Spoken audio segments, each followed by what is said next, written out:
കർത്താവിനെ സ്നേഹിക്കുന്ന ദൈവമക്കൾക്ക് എല്ലാവർക്കും കർത്താവിൻ്റെ അതിപരിശുദ്ധമായ നാമത്തിലുള്ള വന്ദനം ആദ്യമായിട്ട് അറിയിക്കുന്നു. പലയിടങ്ങളിൽ നിന്ന് ദൈവമക്കളെ കാണുന്നതിനും ദൈവവചനം കേൾക്കുന്നതിനുമായി നാം ഒരുമിച്ച് വന്നിരിക്കുകയാണ്. കർത്താവ് നമ്മളുടെ ആഗ്രഹത്തെ മാനിക്കുകയും നമ്മളുടെ ജീവിതത്തെ അനുഗ്രഹിക്കുകയും ചെയ്യട്ടെ എന്ന് ഞാൻ ആദ്യമായിട്ട് പ്രാർത്ഥിക്കുന്നു.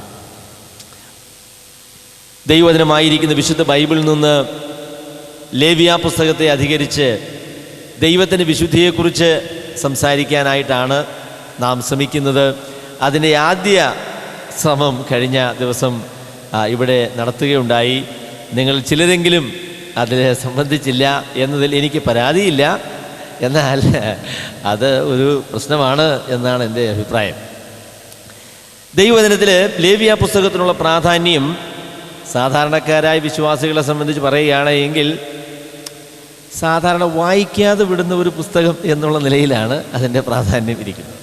എന്നാൽ യഹൂദന്മാരെ സംബന്ധിച്ച് പഴയ നിയമത്തിലെ ഏറ്റവും പ്രാധാന്യമുള്ള പുസ്തകം ലേവ്യ പുസ്തകമായിരുന്നു. കാരണം ദൈവാരാധനയാണ് ദൈവജനത്തിന് ഏറ്റവും പ്രാധാന്യമുള്ള കാര്യം എന്ന് അവർക്കറിയാം, നമുക്കും അതറിയാം എന്ന് ഞാൻ വിചാരിക്കുന്നു. ദൈവത്തെ ആരാധിക്കുന്നതിന് വേണ്ടിയാണ് കർത്താവ് നമ്മളെ രക്ഷിച്ചിരിക്കുന്നത്. അവനെ ആരാധിക്കുന്നതിന് വേണ്ടിയുള്ള സ്വാതന്ത്ര്യവും അതിനായിട്ടുള്ള അവസരവുമാണ് കർത്താവ് നമുക്ക് നൽകിയിരിക്കുന്നത്. അതുകൊണ്ട് എങ്ങനെ കർത്താവിന് പ്രസാദകരമായ രീതിയിൽ കർത്താവിനെ ആരാധിക്കാനായിട്ട് കഴിയും എന്ന് വിശദീകരിക്കുന്നതായിട്ടുള്ള ലേവ്യ പുസ്തകം യഹൂദന്മാരെ സംബന്ധിച്ച് വളരെ പ്രാധാന്യമുള്ള പുസ്തകം ആയിരുന്നു. എങ്ങനെയാണ് ആരാധന കഴിക്കേണ്ടത് എന്ന് ആരാധന കഴിക്കുന്നവർക്കും എങ്ങനെയാണ് ആരാധന ക്രമീകരിക്കേണ്ടത് എന്ന് അതിന് നേതൃത്വം നൽകുന്നവർക്കും ഈ പുസ്തകം നിർദ്ദേശം നൽകുന്നതുകൊണ്ട് ഏറ്റവും കൂടുതൽ ഉപയോഗിക്കപ്പെട്ട പുസ്തകം എന്ന് പഴയ നിയമത്തിലെ ഈ പുസ്തകത്തെക്കുറിച്ച് പറയാനായിട്ട് സാധിക്കും. അതിൻ്റെ എഴുത്തിനെക്കുറിച്ച് ചില കമൻറ്റേറ്റേഴ്സ് പറഞ്ഞത്, അത് എഴുതിയിരിക്കുന്ന രീതി നോക്കിയാൽ മനപ്പാഠം പഠിക്കാനായിട്ട് എളുപ്പമുള്ള രീതിയിലാണ് അത് എഴുതിയിരിക്കുന്നത്. അതിൻ്റെ എബ്രായ ഭാഷയിലാണ് ആ നിലയിലുള്ള ഒരു ക്രമീകരണം കാണാനായിട്ട് സാധിക്കുന്നത്. കാരണം യാഗങ്ങളൊക്കെ നടത്തിക്കൊണ്ടിരിക്കുമ്പം ഈ ഭാഗം എങ്ങനെയാണ് ചെയ്യേണ്ടത് എന്ന് ഇടയ്ക്ക് വെച്ച് മറന്നുപോയാലൊരു പ്രശ്നമല്ലേ. ആടിനെയൊക്കെ പിടിച്ചിങ്ങനെ കൊന്നുകൊണ്ടിരിക്കുക, അടുത്ത പോർഷൻ എങ്ങനെയാ എന്ന് വിചാരിച്ച് അന്നേരം നമുക്ക് പുസ്തകം തുറക്കാനൊന്നും നേരെയില്ല. അപ്പം അതുകൊണ്ട് അതൊക്കെ മനഃപ്പാഠമായിട്ട് പഠിക്കാൻ അവർ തീരുമാനിച്ചു. അങ്ങനെ മനഃപ്പാഠമായി പഠിക്കത്തക്ക രീതിയിൽ എളുപ്പമുള്ള നിലയിലാണ് ലേവ്യ പുസ്തകം എഴുതിയിട്ടുള്ളത് എന്ന് അതിനെക്കുറിച്ച് എനിക്ക് ശ്രദ്ധിക്കുവാനായിട്ട് സാധിച്ചിട്ടുണ്ട്. അപ്പോൾ അതുകൊണ്ട് നിങ്ങളും അത് മനഃപ്പാഠമാക്കിയാൽ എനിക്ക് പ്രയാസമൊന്നുമില്ല. കുറഞ്ഞ പക്ഷം നല്ലവണ്ണം ലേവ്യ പുസ്തകം വായിക്കുകയെങ്കിലും ചെയ്യണം. കർത്താവായ യേശു ക്രിസ്തുവിൻ്റെ പ്രവൃത്തികളെ വിശദീകരിക്കുന്നതായിട്ടുള്ള പ്രസ്താവനകൾ പുതിയ നിയമത്തിൽ നിന്ന് ശ്രദ്ധിക്കുമ്പോൾ അത് ലേവ്യ പുസ്തകത്തിൻ്റെ ഭാഷയാണ് എന്ന് നമുക്ക് ബോധ്യമാകും. അതുകൊണ്ട് ലേവ്യ പുസ്തകത്തിൻ്റെ ഒരു അടിസ്ഥാനമില്ലാത്ത ആളുകൾക്ക് കർത്താവിൻ്റെ പ്രവർത്തനങ്ങളെക്കുറിച്ച് മനസ്സിലാക്കാനായിട്ട് കഴിയുകയില്ല. ആ നിലയിലും ലേവ്യ പുസ്തകത്തിൻ്റെ പ്രാധാന്യം വളരെ അധികമാണ്. കർത്താവിനെ ആരാധിക്കുവാനായിട്ട് ദൈവം നമ്മെ നിർബന്ധിക്കുന്ന, അതിനായി ഒരുക്കുന്നതായിട്ടുള്ള ഒരു വിശുദ്ധ പുസ്തകമാണ് ലേവ്യ പുസ്തകം എന്ന് ഞാൻ നിങ്ങളോട് പറയട്ടെ. അതിന് ഒരു ചെറിയ വിശദീകരണം, അതിന് പൂർണ്ണമായ ഒരു വിശദീകരണം ഒരു പുസ്തകത്തിന് കൊടുക്കാനായിട്ട് ചില പേജുകൾ കൊണ്ട് കഴിയുകയില്ല എന്ന് നിങ്ങൾക്കറിയാം. അതുകൊണ്ട് അതിന് 28-ാമത്തെ പേജിൽ ഒരു ചെറിയ വിശദീകരണം ഞാനതിന് നൽകാനായിട്ട് ശ്രമിച്ചിട്ടുണ്ട്. ലേവ്യ പുസ്തകം നമുക്ക് രണ്ടായിട്ട് തിരിക്കാം.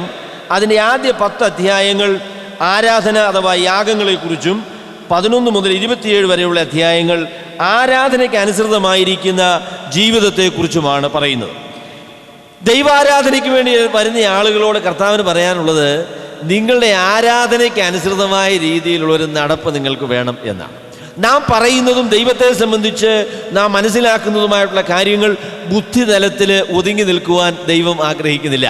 അത് പ്രായോഗിക ജീവിതത്തിലേക്ക് രൂപപ്പെടണം എന്നാണ് ദൈവം നമ്മളെക്കുറിച്ച് ആഗ്രഹിക്കുന്നത്. അതുകൊണ്ട് ആരാധിക്കുന്ന ആളുകൾ അതിനനുസൃതമായ രീതിയിൽ വിശുദ്ധ ജീവിതം നയിക്കുവാൻ കടപ്പെട്ട ആളുകളാണ്. ആരാധന വിശുദ്ധ ജീവിതം എന്ന നിലയിലാണ് ദൈവം അത് ക്രമപ്പെടുത്തിയത് എന്നുള്ളതും ശ്രദ്ധേയമാണ്. നല്ല വിശുദ്ധ ജീവിതം നടത്തി ചിലർ പറയും ജീവിതമാണ് ആരാധന, അതുകൊണ്ട് ആരാധനയൊന്നും ഞാൻ അങ്ങനെ ഒന്നും പ്രാധാന്യം കൊടുക്കാറില്ല, നല്ലവണ്ണം അങ്ങ് ജീവിക്കണമെന്നൊരു ആഗ്രഹം എനിക്കുള്ളൂ എന്ന് പറഞ്ഞാൽ ദൈവം സമ്മതിക്കുകയില്ല. ആരാധനയിലാണ് ദൈവത്തോടുള്ള ബന്ധം ആരംഭിക്കുന്നത്. ആ ആരാധനയുടെ വെളിച്ചത്തിലുള്ള ജീവിതമാണ് ദൈവവചനം നമ്മളോട് ആവശ്യപ്പെടുന്നതായിട്ടുള്ള ജീവിതം എന്ന് പറയുന്നു. അപ്പോൾ ലേവ്യ പുസ്തകത്തിലേക്ക് നമ്മൾ വരുമ്പോൾ അതിൻ്റെ ആദ്യ അധ്യായങ്ങളിൽ യാഗങ്ങളെക്കുറിച്ചാണ് പറയുന്നത്. കർത്താവിൻ്റെ അടുക്കിലേക്ക് വരുന്നതിനുള്ള യോഗ്യതയായിട്ട്, അതിനുള്ള നിബന്ധനയായിട്ടാണ് യാഗങ്ങൾ ദൈവം നമുക്ക് നൽകിയിരിക്കുന്നത്. 5 യാഗങ്ങളുണ്ട് എന്ന് ഈ ഭാഗത്ത് നിങ്ങൾക്ക് വേഗം നോക്കിയാൽ മനസ്സിലാക്കാനായിട്ട് സാധിക്കും. യാഗങ്ങളെ പൊതുവായിട്ട് 2ആയിട്ട് തിരിക്കാം. സൗരഭ്യവാസനയായിരിക്കുന്ന യാഗങ്ങളൊന്നും സൗരഭ്യവാസന അല്ലാത്തവ എന്നും. സൗരഭ്യവാസനയായുള്ള യാഗങ്ങൾ 3 ദഹനയാഗം, ഭോജനയാഗം, സമാധാന യാഗം. ഈ യാഗങ്ങൾ സൗരഭ്യവാസനയായ യാഗങ്ങളാണെന്ന് പറയാനുള്ള കാരണം അത് നിർബന്ധമായിട്ട് മനുഷ്യർ ചെയ്യാനായിട്ട് പറഞ്ഞിരിക്കുന്ന യാഗങ്ങളല്ല. അത് സ്വമേധാ ദാനങ്ങളായിട്ട് ദൈവസന്നിധിയിൽ കൊണ്ടുവരുന്ന ആരാധനകളാണ്. ആരാധന ഏറ്റവും മനോഹരമായിരിക്കുന്നത് അത് ആന്തരികമായിരിക്കുന്ന ദൈവത്തോടുള്ള നന്ദിയുടെ അടിസ്ഥാനത്തിൽ ഹൃദയം നിറഞ്ഞ് ദൈവസന്നിധിയിലേക്ക് കൊണ്ടുവരുന്നതായിട്ടുള്ള ആരാധന ആണ്. ദൈവത്തെ നിർബന്ധം കൂടാതെ അല്ലെങ്കിൽ ആന്തരികമായിരിക്കുന്ന ദൈവത്തോടുള്ള സ്നേഹത്തിൻ്റെയും നന്ദിയുടെയും അടിസ്ഥാനത്തിൽ നാം കഴിക്കുന്നതായിട്ടുള്ള ആരാധനയാണ് ദൈവസന്നിധിയിൽ ഏറ്റവും പ്രസാദകരമായിരിക്കുന്ന ആരാധന. ആ നിലയിലെ ഈ 3 യാഗങ്ങൾ സൗരഭ്യവാസനയായിട്ടുള്ള യാഗങ്ങൾ ആണ്. അവസാനത്തെ 2 യാഗങ്ങൾ പാപയാഗവും അകൃത്യയാഗവുമാണ്. അത് പാപം സംബന്ധിച്ച് ഉള്ള നിബന്ധന അല്ലെങ്കിൽ നിർബന്ധമായും കഴിക്കേണ്ടതായിരിക്കുന്ന യാഗങ്ങളാണ്. അത് ആ നിലയിൽ ദൈവപ്രസാദമാണ് എങ്കിലും അതിനെ സൗരഭ്യവാസനയായ യാഗങ്ങൾ എന്ന് പറഞ്ഞിട്ടില്ല. യാഗത്തെക്കുറിച്ച് കഴിഞ്ഞ ദിവസം നമ്മൾ അല്പമായി ചിന്തിച്ചു. അതിൽ നിന്ന് ഒരു കാര്യം പ്രധാനമായും പറയേണ്ടത് എന്താണോ എന്ന് ചോദിച്ചാൽ, ലേവ്യ പുസ്തകം നിങ്ങൾ വായിച്ചു വരുമ്പോൾ എങ്ങനെ ദൈവത്തിൻ്റെ അടുക്കലേക്ക് അങ്ങ് വരാൻ കഴിയും എന്നുള്ള രീതിയിൽ അല്ല ലേവ്യ പുസ്തകം എഴുതിയിരിക്കുന്നത്. ദൈവത്തിൻ്റെ അടുക്കലേക്ക് വരുന്നത് എത്ര പ്രയാസമുള്ള കാര്യമാണ് എന്ന് ബോധ്യപ്പെടുത്തുന്നതിന് വേണ്ടിയാണ് ലേവ്യ പുസ്തകം എഴുതിയിരിക്കുന്നത്. കർത്താവായ യേശുക്രിസ്തുവിൽ കൂടെ ദൈവത്തെ വളരെ പരിചയമുള്ള നമുക്ക് ഇന്ന് ദൈവത്തിൻ്റെ അടുക്കലേക്ക് വരുന്നത് എളുപ്പമാണ്, അല്ലെങ്കിൽ ദൈവവുമായുള്ള ആ ബന്ധത്തിൻ്റെ, ആ ദൈവിക ബന്ധത്തിൻ്റെ ആ ഒരു വശമാണ് പലപ്പോഴും നമുക്ക് നമ്മളുടെ ഹൃദയത്തിലുള്ളത്. അത് നല്ല വശം തന്നെയാണ്.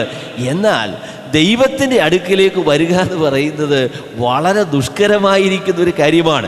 നീതിമാനായിരിക്കുന്ന ദൈവത്തിൻ്റെ അടുക്കിലേക്ക് പാപികളായ മനുഷ്യർ കടന്നു വരിക എന്ന് പറയുന്നത് അത്ഭുതകരമായ ഒരു കാര്യമാണ്. അത് എളുപ്പത്തിൽ നടക്കുന്ന കാര്യമല്ല എന്ന് ലേവ്യ പുസ്തകം നമ്മളെ ബോധ്യപ്പെടുത്തും. ലേവ്യ പുസ്തകത്തിൽ നമ്മൾ ദൈവത്തെ ആരാധിക്കുവാനായിട്ട് കടന്നു വരുന്നതായുള്ള ദൈവത്തിൻ്റെ ജനം സമാഗമന കൂടാരത്തിൻ്റെ അടുക്കിലേക്ക് വരുമ്പോൾ അവരാദ്യം കടന്നു പോകുന്ന സ്ഥലമെന്ന് പറയുന്നത് യാഗപീഠമാണ്. യാഗപീഠം കഴിഞ്ഞല്ലാതെ ദൈവത്തിൻ്റെ അടുക്കിലേക്ക് വരുവാൻ ഇസ്രായേൽ മക്കൾക്ക് സാധിക്കുകയില്ല. യഥാർത്ഥത്തിൽ അതിൻ്റെ ആത്മീയ അർത്ഥത്തിൽ പറയുമ്പോൾ യാഗപീഠം കൂടാതെ ദൈവത്തിൻ്റെ അടുക്കിലേക്ക് വരുവാൻ ആർക്കും കഴിയുന്നതുമല്ല. അപ്പോൾ യാഗം കൂടാതെ, മരണം കൂടാതെ ദൈവത്തിൻ്റെ അടുക്കലേക്ക് ആരെങ്കിലും വരികയാണ് എങ്കിൽ വരുന്നയാളും മരിക്കും. യാഗമൊന്നും കഴിക്കുന്നില്ല, ഞാൻ നേരെ കർത്താവിനെ ഒന്ന് കണ്ടുകളയാമെന്ന് വിചാരിച്ച യഹൂദൻ അങ്ങ് ദേവാലയത്തിൻ്റെ വിശുദ്ധ സ്ഥലത്തേക്ക് അങ്ങ് കടക്കാനായിട്ട് വന്നാൽ പിന്നെ അദ്ദേഹത്തെ പഴമക്കാർ പറയുന്ന പോലെ കെട്ടിയെടുത്തുകൊണ്ട് പോയേച്ചാൽ മതി. അങ്ങനെ വന്നു കയറാനായിട്ട് സാധിക്കുകയില്ല. ഭയത്തോടും വിറയലോടും കൂടെയാണ് ഒരു യഹൂദൻ ആരാധനയ്ക്കായിട്ട് വരുന്നത്. ആദ്യമേ ആരാധനയ്ക്കായി വരുമ്പോൾ യാഗപീഠമാണ്. അവിടെ ഒരു മൃഗത്തെ യാഗം കഴിച്ച് അതിൻ്റെ രക്തം യാഗപീഠത്തിൻ്റെ ചുറ്റും അത് തളിച്ച് ആ നിലയിൽ രക്തം കൊണ്ട് പാപമോചനം വരുത്തിയ ശേഷം മാത്രമേ ആരാധനയ്ക്കായിട്ടുള്ള ചുവടുകൾ മുൻപോട്ട് വയ്ക്കാനായിട്ട് കഴിയുകയുള്ളൂ.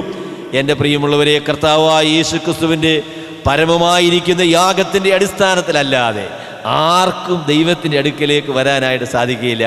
കുഞ്ഞാട് അറുക്കപ്പെട്ടിരിക്കുന്നു. അതുകൊണ്ടാണ് വെളിപ്പാട് പുസ്തകം 5-ാമത്തെ അധ്യായത്തിൽ നമ്മൾ വായിക്കുന്നത്, കുഞ്ഞാടേ നീ അറുക്കപ്പെട്ടു, നിന്റെ രക്തം കൊണ്ട് ഗോത്രങ്ങളിലും ഭാഷകളിലും വംശങ്ങളിലുമുള്ളവരെ നീ വിലയ്ക്ക് വാങ്ങിയിരിക്കുന്നു.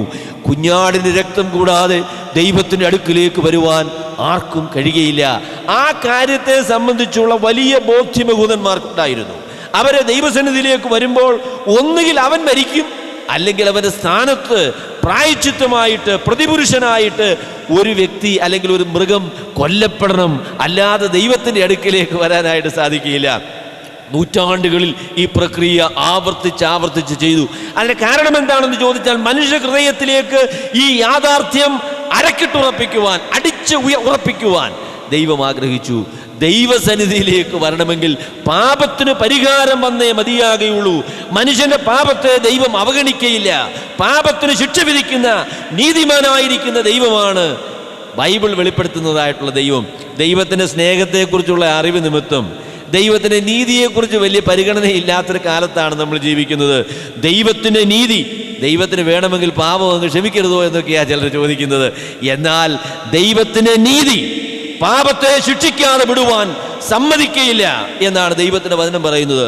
അതുകൊണ്ട് ദൈവസന്നിധിയിലേക്ക് വരുന്ന ഒരാള് അവൻ കൊല്ലപ്പെടണം, പാപത്തിനുള്ള ശിക്ഷ സ്വയമായിട്ട് അവൻ വഹിക്കണം. അല്ലെങ്കിൽ അവൻ്റെ സ്ഥാനത്ത് ഒരു വ്യക്തി അല്ലെങ്കിൽ ഒരു മൃഗം അവന് വേണ്ടി കൊല്ലപ്പെടണം. യഥാർത്ഥത്തിൽ മനുഷ്യൻ്റെ സ്ഥാനത്ത് കൊല്ലപ്പെട്ടതായിട്ടുള്ള മൃഗങ്ങളൊന്നും അവൻ്റെ പാപങ്ങളുടെ പരിഹാരത്തിന് പര്യാപ്തമായിരുന്നില്ല എന്നുള്ള കാര്യം നമ്മൾ എബ്രായ ലേഖനം വായിക്കുമ്പോൾ നമുക്ക് മനസ്സിലാക്കാനായിട്ട് സാധിക്കും. അതൊക്കെ ദൈവത്തിൻ്റെ കോപത്തിന് ശമനം വരുത്തുന്നതായിരിക്കുന്ന ഒരു യാഗത്തിൻ്റെ ദൃഷ്ടാന്തമായിരുന്നു, അതിനുള്ള നിഴലായിരുന്നു എന്നുള്ള കാര്യം നമുക്കറിയാം. അതുകൊണ്ട് ഒന്നുകിൽ ഞാൻ എൻ്റെ പാപങ്ങൾക്ക് വേണ്ടി ശിക്ഷിക്കപ്പെടണം, അല്ലെങ്കിൽ എൻ്റെ സ്ഥാനത്ത് എൻ്റെ പാപത്തിൻ്റെ കുറ്റമേറ്റ് എനിക്ക് വേണ്ടി കൊല്ലപ്പെട്ട് എനിക്ക് പകരമായി യാഗമായി തീർന്ന കർത്താവായ യേശു ക്രിസ്തുവിൻ്റെ മറവിൽ ഞാൻ നിൽക്കണം. ഇതാണ് ദൈവസന്നിധിയിലേക്ക് വരുവാനുള്ള മാർഗമായിട്ട് ദൈവത്തിൻ്റെ വചനം പറയുന്നത്. ഇനി നമുക്ക് യാഗങ്ങളെക്കുറിച്ച് വളരെ വേഗത്തിൽ നമുക്ക് ഒന്ന് എത്തി നോക്കാം. ആദ്യത്തെ യാഗം എന്ന് പറയുന്നത് ദഹനയാഗമാണ്, അല്ലെങ്കിൽ അതിനെ ഹോമയാഗം എന്നും വിളിക്കാറുണ്ട്. ദഹനയാഗം, ഹോമയാഗം ഇത് രണ്ടും ഒന്ന് തന്നെയാണ്. ആ യാഗം കഴിക്കുന്നതിൽ 3 നിലയിൽ ആ കാര്യങ്ങൾ നടത്താനായിട്ട് സാധിക്കും. സമ്പന്നന്മാരായിട്ടുള്ള ആളുകളാണ് എങ്കിൽ ഒരു കാളക്കിടാവിനെ അർപ്പിക്കാം. അത്രത്തോളം സമ്പത്തില്ലെങ്കിൽ ഒരു ആട്ടുകൊറ്റനെ ആകാം. അത്രത്തോളവും സമ്പത്ത് ഇല്ല എങ്കിൽ പക്ഷികളെ അതിനുവേണ്ടി യാഗമായിട്ട് അർപ്പിക്കാനായിട്ട് സാധിക്കും. ദഹനയാഗത്തിൻ്റെ ഏറ്റവും പ്രധാനപ്പെട്ട ഭാഗം, അല്ലെങ്കിൽ അതിൻ്റെ പ്രധാനപ്പെട്ട വസ്തുത എന്ന് പറയുന്നത് മുഴുവനും സമ്പൂർണമായി യാഗപീഠത്തിൽ ദഹിപ്പിക്കുന്നതായിട്ടുള്ള യാഗമാണ് ദഹനയാഗം എന്ന് പറയുന്നത്.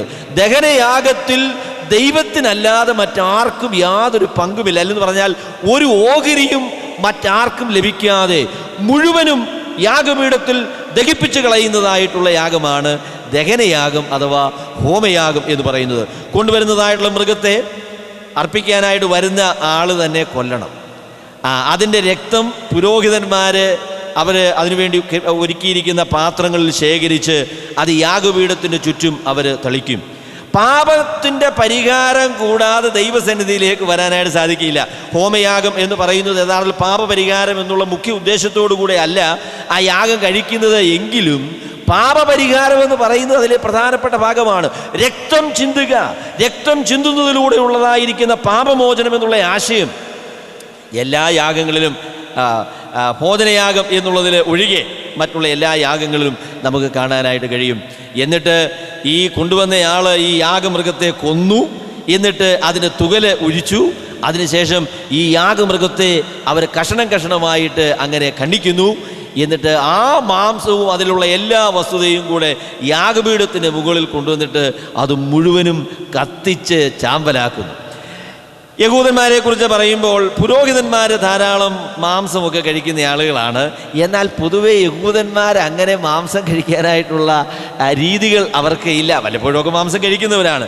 എന്നാൽ നിങ്ങൾ വിചാരിക്കുക, ഒരു 10-200 കിലോ തൂക്കമുള്ളതായിരിക്കുന്ന ഒരു മൃഗത്തെ ഇങ്ങനെ കൊണ്ടുവന്നതിന് ശേഷം അതിനെ കൊന്നിട്ട് അതിൻ്റെ മാംസം എല്ലാം എടുത്ത് അത് യാഗപീഠത്തിലോട്ട് വെച്ച് മുഴുവനും അങ്ങ് കത്തിച്ച് കളയാന്ന് പറയുമ്പോൾ ഞാൻ വിചാരിക്കും നമുക്കൊക്കെ ഒരു സങ്കടം തോന്നും. അയ്യോ, ഇത് മുഴുവനും അങ്ങ് കത്തിച്ച് കളയാതെ നല്ലോണം തിന്നാൻ കൊള്ളാവുന്ന സാധനമൊക്കെ ഇങ്ങനെ കത്തിച്ച് ചാമ്പലാക്കി കളയുന്നല്ലോ എന്നൊരു സങ്കടം തോന്നാനായിട്ട് സാധ്യതയുണ്ട്. അല്ലെങ്കിൽ ദൈവസന്നിധിയിലേക്ക് വരുന്നതായിട്ടുള്ള ആരാധകൻ തനിക്കുള്ളതൊക്കെയും ദൈവകരങ്ങളിലേക്ക് ഏൽപ്പിച്ച് ഇത് മുഴുവനും ദൈവത്തിൻ്റെ വകയാണ് എന്ന് ഏറ്റുപറയുന്നതായിട്ടുള്ള ഒരു യാഗമാണ് ഹോമയാഗം എന്ന് പറയുന്നത്. എല്ലാ യാഗങ്ങളുടെയും ഏറ്റവും പ്രധാനപ്പെട്ട ചൂണ്ടുപലകയായിരിക്കുന്ന കർത്താവായ യേശു ക്രിസ്തുവിൻ്റെ യാഗത്തിനും ഇത് നിഴലായിട്ട് നിൽക്കുന്നു. കർത്താവായ യേശു ക്രിസ്തു നമ്മുടെ പാപങ്ങളുടെ പരിഹാരത്തിനായി തന്നെത്താൻ അർപ്പിച്ചപ്പോൾ ഒന്നും കർത്താവ് ബാക്കി വെച്ചില്ല. ഒന്നും ബാക്കി വയ്ക്കാതെ സമ്പൂർണമായിട്ട് എഫേസ്യ ലേഖനം 5-ാമത്തെ അധ്യായത്തിൽ വായിക്കുന്ന പോലെ നമ്മെ സ്നേഹിച്ചത് നിമിത്തം തന്നെ ദൈവത്തിന് സൗരഭ്യവാസനയായിരിക്കുന്ന ദഹനയാഗമായിട്ടാണ് കർത്താവായ യേശു ക്രിസ്തു അർപ്പിച്ചത്. കർത്താവ് തന്നെ അർപ്പിച്ചപ്പോൾ കർത്താവ് ഒന്നും ബാക്കി വെച്ചില്ല. കർത്താവായ യേശു ക്രിസ്തു രക്തത്താൽ വീണ്ടെടുക്കപ്പെട്ട ആളുകൾ ദൈവത്തെ ആരാധിക്കാനായിട്ട് വരുമ്പോൾ മറിച്ചൊരു മനോഭാവം അവർക്ക് ന്യായമാണോ? തന്നെ തന്നെ പൂർണ്ണമായി അർപ്പിച്ച കർത്താവായ യേശുക്രിസ്തുവിന് വേണ്ടി ജീവിക്കുവാനുള്ള നമ്മളെ തീരുമാനം ഭാഗികമായ ഒരു തീരുമാനമാകുവാൻ ന്യായമില്ല എന്ന് ഞാൻ നിങ്ങളോട് പറയട്ടെ. അതേ ആത്മാവാണ് അപ്പസ്തലനായ പൗലോസ് 2 കൊരിന്ത്യർ 5-ാമത്തെ അധ്യായത്തിൻ്റെ 17 മുതലുള്ള വാക്യങ്ങൾ പറയുന്നത്. ഒരുവൻ എല്ലാവർക്കും വേണ്ടി മരിച്ചിരിക്കെ ഇനി ജീവിക്കുന്നവർ തങ്ങൾക്കായിട്ടല്ല, തങ്ങൾക്ക് വേണ്ടി മരിച്ചുയർത്ത കർത്താവായ യേശുക്രിസ്തുവിന് വേണ്ടി തന്നെ ജീവിക്കണമെന്ന് ഞങ്ങൾ നിർണയിച്ചിരിക്കുന്നു എന്നാണ് അപ്പസ്തലനായ പൗലോസ് പറയുന്നത്. കർത്താവായ യേശുക്രിസ്തുവിന്റെ കാൽവറിയിലെ ക്രൂശിങ്കലേക്ക് കണ്ണുകൾ ഉയർത്തുന്ന ഒരുത്തന് ഭാഗികമായിരിക്കുന്ന ഒരു ക്രിസ്തീയ ജീവിതം അപര്യാപ്തമാണ് എന്നുള്ള യാഥാർത്ഥ്യം അവർക്ക് നന്നായിട്ട് ബോധ്യമാകും. ഹോമയാഗമായി മുഴുവനായി ദൈവത്തിന്റെ ക്രോധാഗ്നിയിൽ വെന്തരിഞ്ഞ ദൈവത്തിന്റെ കുഞ്ഞാടായിരിക്കുന്ന കർത്താവായ യേശുക്രിസ്തുവിലുള്ള വിശ്വാസത്താലാണ് എൻ്റെ പ്രിയമുള്ളവരെ നാം രക്ഷിക്കപ്പെട്ടിരിക്കുന്നത്. ഈ കർത്താവിനെ ഭാഗികമായി അനുസരിക്കുവാനും ഭാഗികമായി ഈ കർത്താവിനെ സേവിക്കുവാനും നമുക്ക് അനുവാദമില്ല എന്ന് ഞാൻ നിങ്ങളോട് പറയട്ടെ. കർത്താവായ യേശുക്രിസ്തു പൂർണ്ണമായി നമുക്ക് വേണ്ടി ബലിയായി തീർന്നു. അവൻ ദൈവ ക്രോധാഗ്നിയിൽ വെന്ത് കരിഞ്ഞ് ചാമ്പലായിട്ട് തീർന്നു. അതുപോലെയുള്ളൊരു മനോഭാവമാണ് ദൈവമക്കൾക്കും ആവശ്യമായിരിക്കുന്നത്. ഞാൻ മുഴുവനും ദൈവത്തിൻ്റെ വകയാണ്. റോമാലേഖനം 12-ാമത്തെ അധ്യായത്തിൽ അപ്പസ്തലനായ പൗലോസ് അങ്ങനെയല്ലേ പറയുന്നത്? സഹോദരന്മാരെ, ഞാൻ ദൈവത്തിൻ്റെ മനസ്സിൽ ഓർപ്പിച്ച് നിങ്ങളെ പ്രബോധിപ്പിക്കുന്നത്, നിങ്ങളുടെ ശരീരങ്ങളെ ജീവനും വിശുദ്ധിയും ദൈവത്തിന് പ്രസാദവുമുള്ള യാഗമായി സമർപ്പിക്കുക. ഈ യാഗമെന്ന് പറയുന്നത് ഹോമയാഗമാണ്. റോമാലേഖനം 12-ാമത്തെ അധ്യായത്തിൽ പറയുന്ന യാഗമെന്ന് പറയുന്നത് ഹോമയാഗമാണ്. പൂർണ്ണമായും ഒന്നും ബാക്കി വയ്ക്കാതെ നമ്മളെ പൂർണ്ണമായും ദൈവത്തിന് വേണ്ടി യാഗപീഠത്തിൽ വെച്ച്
നേർമയായി പൊടിഞ്ഞ കർത്താവായ യേശുക്രിസ്തുവിൻ്റെ സ്വഭാവത്തെക്കുറിച്ച് പറയുമ്പോൾ തരികളൊന്നുമില്ലാത്ത, കയ്യിൽ ഉടക്കാത്തതായിരിക്കുന്ന നൈർമല്യമാണ് കർത്താവിൻ്റെ സ്വഭാവത്തിൽ നമുക്ക് കാണാൻ സാധിക്കുന്നത്. അതിനോട് സമാനമായി വളരണമെന്നാണ് നമ്മളെക്കുറിച്ച് പ്രതീക്ഷിക്കുന്നത്. എന്നാൽ നമുക്കറിയാം, നമ്മളെയൊക്കെ കയ്യിലെടുത്താൽ അയ്യോ ഒരുപാട് തരികളുണ്ട് കേട്ടോ. എന്നാൽ നമ്മളുടെ കർത്താവ് നിർമ്മലനും നിഷ്കളങ്കനും പാപികളോട് വേർപെട്ടവനും പാപം സ്പർശിക്കാത്തവനുമായ ദൈവത്തിൻ്റെ പുത്രനായിരുന്നു. ആ നിർമ്മലനായിരിക്കുന്ന ദൈവ കുഞ്ഞാടിനെയാണ് നമുക്ക് പകരമായിട്ട് യാഗമായി തിരുവാൻ സ്വർഗത്തിലെ ദൈവം നമുക്ക് വേണ്ടി വേർതിരിച്ചത് എന്നോർത്ത് ദൈവത്തിന് നന്ദിയോടെ സ്തോത്രം ചെയ്യുന്നു. അവൻ്റെ നിർമ്മലമായിരിക്കുന്ന ജീവിതം, അവൻ്റെ പാപരഹിതമായിരിക്കുന്ന ജീവിതം നമ്മളുടെ പാപങ്ങൾക്ക് പരിഹാരത്തിന് ആവശ്യമായ കാര്യമാണ്. അപ്പം ആ നിലയിലും നമുക്ക് ഭോജനയാഗത്തെക്കുറിച്ച് പറയാനായിട്ട് സാധിക്കും. അടുത്ത യാഗം എന്ന് പറയുന്നത് സമാധാന യാഗമാണ്. ഭോജനയാഗവും അതുപോലെ പൂർണ്ണമായിട്ട് കത്തിച്ച് കളയുന്നതായിട്ടുള്ള യാഗമല്ല. സമാധാന യാഗമെന്ന് പറയുന്നതും പൂർണ്ണമായിട്ടും കത്തിച്ച് കളയുകയില്ല. യഥാർത്ഥത്തിൽ സമാധാന യാഗമെന്ന് പറയുന്നത് യാഗം കഴിക്കാനായിട്ട് കൊണ്ടുവരുന്ന വ്യക്തിക്കും അദ്ദേഹത്തിൻ്റെ കുടുംബത്തിനും ഈ യാഗത്തിലൊരു പങ്കുണ്ട്. അവിടെ സമാധാന യാഗത്തിനായിട്ട് കൊണ്ടുവരുന്ന കാര്യങ്ങളെക്കുറിച്ചും പറഞ്ഞത് പല രീതിയിൽ ഉള്ള യാഗങ്ങൾ സാധിക്കും. കാളയെ കൊണ്ടുവരാം, ആടിനെ കൊണ്ടുവരാം, അല്ലെങ്കിൽ പക്ഷികളെ ആകാം. അങ്ങനെ പല നിലയിൽ സമാധാന യാഗം കഴിക്കാനായിട്ട് സാധിക്കും. സമാധാന യാഗമെന്ന് പറയുന്നത് ദൈവത്തോട് നമുക്ക് സമാധാനമായിരിക്കുന്നു, ദൈവം എന്നോട് സമാധാനമായിരിക്കുന്നു, ഞാൻ ദൈവത്തോട് സമാധാനമായിരിക്കുന്നു എന്നുള്ള പ്രഖ്യാപനമാണ് സമാധാന യാഗം. അത് മുഖ്യമായും പറയുന്നത് കർത്താവായ യേശുക്രിസ്തുവിൻ്റെ മരണപുനരുത്ഥാനങ്ങളെ ഓർപ്പിക്കുന്ന തിരുവത്താഴം ഇതിന് വളരെ സമാനമായിരിക്കുന്ന ഒരു കാര്യമായിട്ട് നമുക്ക് ചിന്തിക്കാം. അതുകൊണ്ട് സമാധാനയാഗം അതിനെക്കുറിച്ചുള്ള വിശദാംശങ്ങൾ പഠിക്കുന്നത് നമുക്ക് കർത്താവിൻ്റെ മേശയോടുള്ള ബന്ധത്തിലും വളരെ സഹായകരമായിരിക്കുന്ന കാര്യമാണ്. അപ്പോൾ സമാധാന യാഗങ്ങൾ മുഖ്യമായും 3 കാരണങ്ങളുടെ പേരിലാണ് യഹൂദന്മാർ സമർപ്പിച്ചിരുന്നത്. ഒന്ന്, ദൈവം അവരോട് ചെയ്ത കരുണ ഓർക്കുവാൻ, അതിന് നന്ദി സൂചകമായിട്ട് സമാധാന യാഗങ്ങൾ അർപ്പിക്കാനായിട്ട് അവർ വരാറുണ്ട്. പിന്നീട് അവരെന്തെങ്കിലും ഒരു നേർച്ച കഴിച്ചതിന് ശേഷം ആ നേർച്ചയുടെ പൂർത്തീകരണമായി ദൈവം അവരുടെ പ്രാർത്ഥനയ്ക്ക് മറുപടി കൊടുക്കുമ്പോൾ 65-ാം സങ്കീർത്തനത്തിലൊക്കെ സങ്കീർത്തനക്കാരൻ പറയുന്ന പോലെ ഞാൻ എൻ്റെ നേർച്ചകളുമായിട്ട് നിൻ്റെ അടുക്കിലേക്ക് വരും എന്ന് പറയുന്ന സമാധാന യാഗമാണ്. ദൈവം അവർക്ക് നൽകിയ മറുപടിക്കുള്ള നന്ദിയായിട്ട് സമാധാന യാഗം അർപ്പിക്കാനായിട്ട് വരും. പിന്നീട് പ്രത്യേകിച്ചൊന്നും കാരണമില്ലെങ്കിലും കർത്താവിനോട് പ്രത്യേകിച്ചൊരു നന്ദി അങ്ങ് തോന്നി, അപ്പോഴേ പറയാം എനിക്കൊരു യാഗം കഴിക്കണം എന്ന് പറഞ്ഞ് ദൈവസന്നിധിയിലേക്ക് വരിക. അങ്ങനെയാണ് സമാധാന യാഗം കഴിക്കാനായിട്ട് വരുന്നത്. നന്ദി സൂചകമായിട്ടുള്ള യാഗം, അല്ലെങ്കിൽ നേർച്ചകൾക്ക് ദൈവം നൽകിയതായ മറുപടിയുടെ അടിസ്ഥാനത്തിലുള്ളതായിരിക്കുന്ന യാഗം, അല്ലെങ്കിൽ ഹൃദയത്തിൽ നന്ദി ഉണ്ടായപ്പോൾ ദൈവത്തിന് ഒരു യാഗം കഴിക്കണമെന്ന് തീരുമാനിച്ച് കടന്നു വരുന്നതായിട്ടുള്ള യാഗം. എൻ്റെ പ്രിയമുള്ളവരെ, ദൈവസന്നിധിയിലേക്ക് നാം കടന്നു വരുമ്പോൾ ദൈവത്തോട് ഒരുമിച്ച് ഈ സമാധാന യാഗത്തിൻ്റെ പ്രത്യേകത എന്ന് പറയുന്നത് അതിൽ ഒരു ഭാഗം മാത്രം, അതിലെ ഏറ്റവും മെച്ചമായ ഭാഗം എന്നാണ് അതിനെക്കുറിച്ച് പറയാൻ കഴിയുന്നത്. യഹൂദന്മാരുടെ രീതി അനുസരിച്ച് ഫാറ്റ് അല്ലെങ്കിൽ മേധസ് എന്ന് പറയുന്നതാണ് ഏറ്റവും നല്ല ഭാഗം എന്നാണ് അതിനെക്കുറിച്ച് പറയുന്നത്. അപ്പോൾ മേധസ് കഴിക്കാതിരിക്കുന്നത് കൊണ്ട് കൊളസ്ട്രോളൊക്കെ കുറയുമെന്നൊക്കെയുള്ള വിശദീകരണങ്ങൾ നല്ലതാണ്, അതിനകത്തൊരു അംശമൊക്കെ ഉണ്ടായിരിക്കാം. എന്നാൽ യഹൂദന്മാരുടെ രീതി അനുസരിച്ച് ഏറ്റവും നല്ലതെന്ന് പറയുന്നത്, ഏറ്റവും രുചികരമെന്ന് പറയുന്നത്, ഏറ്റവും മെച്ചമെന്ന് പറയുന്നത് മേധസ്സാണ്. അപ്പം ആ മേധസ്സാണ് ദൈവത്തിന് സമർപ്പിക്കുക, അല്ലെങ്കിൽ ദൈവത്തിന് കൊടുക്കുന്നതെന്ന് പറയുന്നത് ഏറ്റവും മെച്ചമായ കാര്യമാണ്. അത് യഹൂദന്മാരെ സംബന്ധിച്ച് വളരെ നിർബന്ധമായിരിക്കുന്ന കാര്യമാണ്. ഏറ്റവും മെച്ചമായത് ദൈവത്തിന്. നമ്മളുടെ ആരാധനയിലും ജീവിതത്തിലും അങ്ങനെ ഒരു ചിന്ത നമുക്കുണ്ടോ? ഏറ്റവും നല്ലത് കർത്താവിന്. ഏറ്റവും നല്ലത് കർത്താവിനെന്ന് പറയാൻ എളുപ്പമാണെങ്കിലും അത് അനുഭവമാക്കുവാനായിട്ട് പ്രയാസമാണ്. ഏറ്റവും മെച്ചമായത്, ഏറ്റവും നല്ലത് കർത്താവിന്. പിന്നീട് അതിൻ്റെ ഒരു ഭാഗമെന്ന് പറയുന്നത് പുരോഹിതന്മാർക്ക്, ബാക്കി ഭാഗമെന്ന് പറയുന്നത് ഇത് കൊണ്ടുവന്നതായിരിക്കുന്ന ആളുകൾക്ക്. അങ്ങനെ എല്ലാവരും കൂടെ പങ്കുവയ്ക്കുന്ന, അല്ലെങ്കിൽ ദൈവത്തോട് ഒരുമിച്ച് ആഹാരം കഴിക്കുന്നതായ ഒരു രീതിയാണ് സമാധാന യാഗത്തിലുള്ളത്. ഞാനും കർത്താവും കൂടെ ഭക്ഷണം കഴിക്കാം. കർത്താവിൻ്റെ അത്താഴത്തെക്കുറിച്ച് അങ്ങനെയാണല്ലോ പറയുന്നത്. കർത്താവിൻ്റെ അത്താഴത്തിൽ അതിൻ്റെ ആതിഥേയനെന്ന് പറയുന്നത് കർത്താവാണ്. കർത്താവിനോട് ഒരുമിച്ച് ഭക്ഷണം കഴിക്കാനായിട്ടുള്ള ക്ഷണമാണ് കർത്താവിൻ്റെ മേശയിൽ നമുക്കുള്ളത്. പ്രിയമുള്ളവരെ, നമ്മളെ ഒരു പ്രാധാന്യമുള്ളയാൾ അദ്ദേഹത്തോട് ഭക്ഷണം കഴിക്കാനായിട്ട് വിളിക്കുക എന്ന് പറഞ്ഞാൽ അതൊരു വലിയ ബഹുമാനമാണ്. നിങ്ങളൊന്ന് ഓർത്ത് നോക്കുക, പ്രധാനമന്ത്രി നിങ്ങളെ ഭക്ഷണം കഴിക്കാൻ വിളിച്ചു എന്ന് പറഞ്ഞാൽ നിങ്ങളിവിടെ ഇരിക്കത്തില്ല, എനിക്കറിയാം. നിങ്ങളിപ്പോൾ ചാടിയല്ലേ ഡൽഹിക്ക് പോകും. കാര്യം എന്ന് ചോദിച്ചാൽ അത് ചെറിയ കാര്യമൊന്നുമല്ല.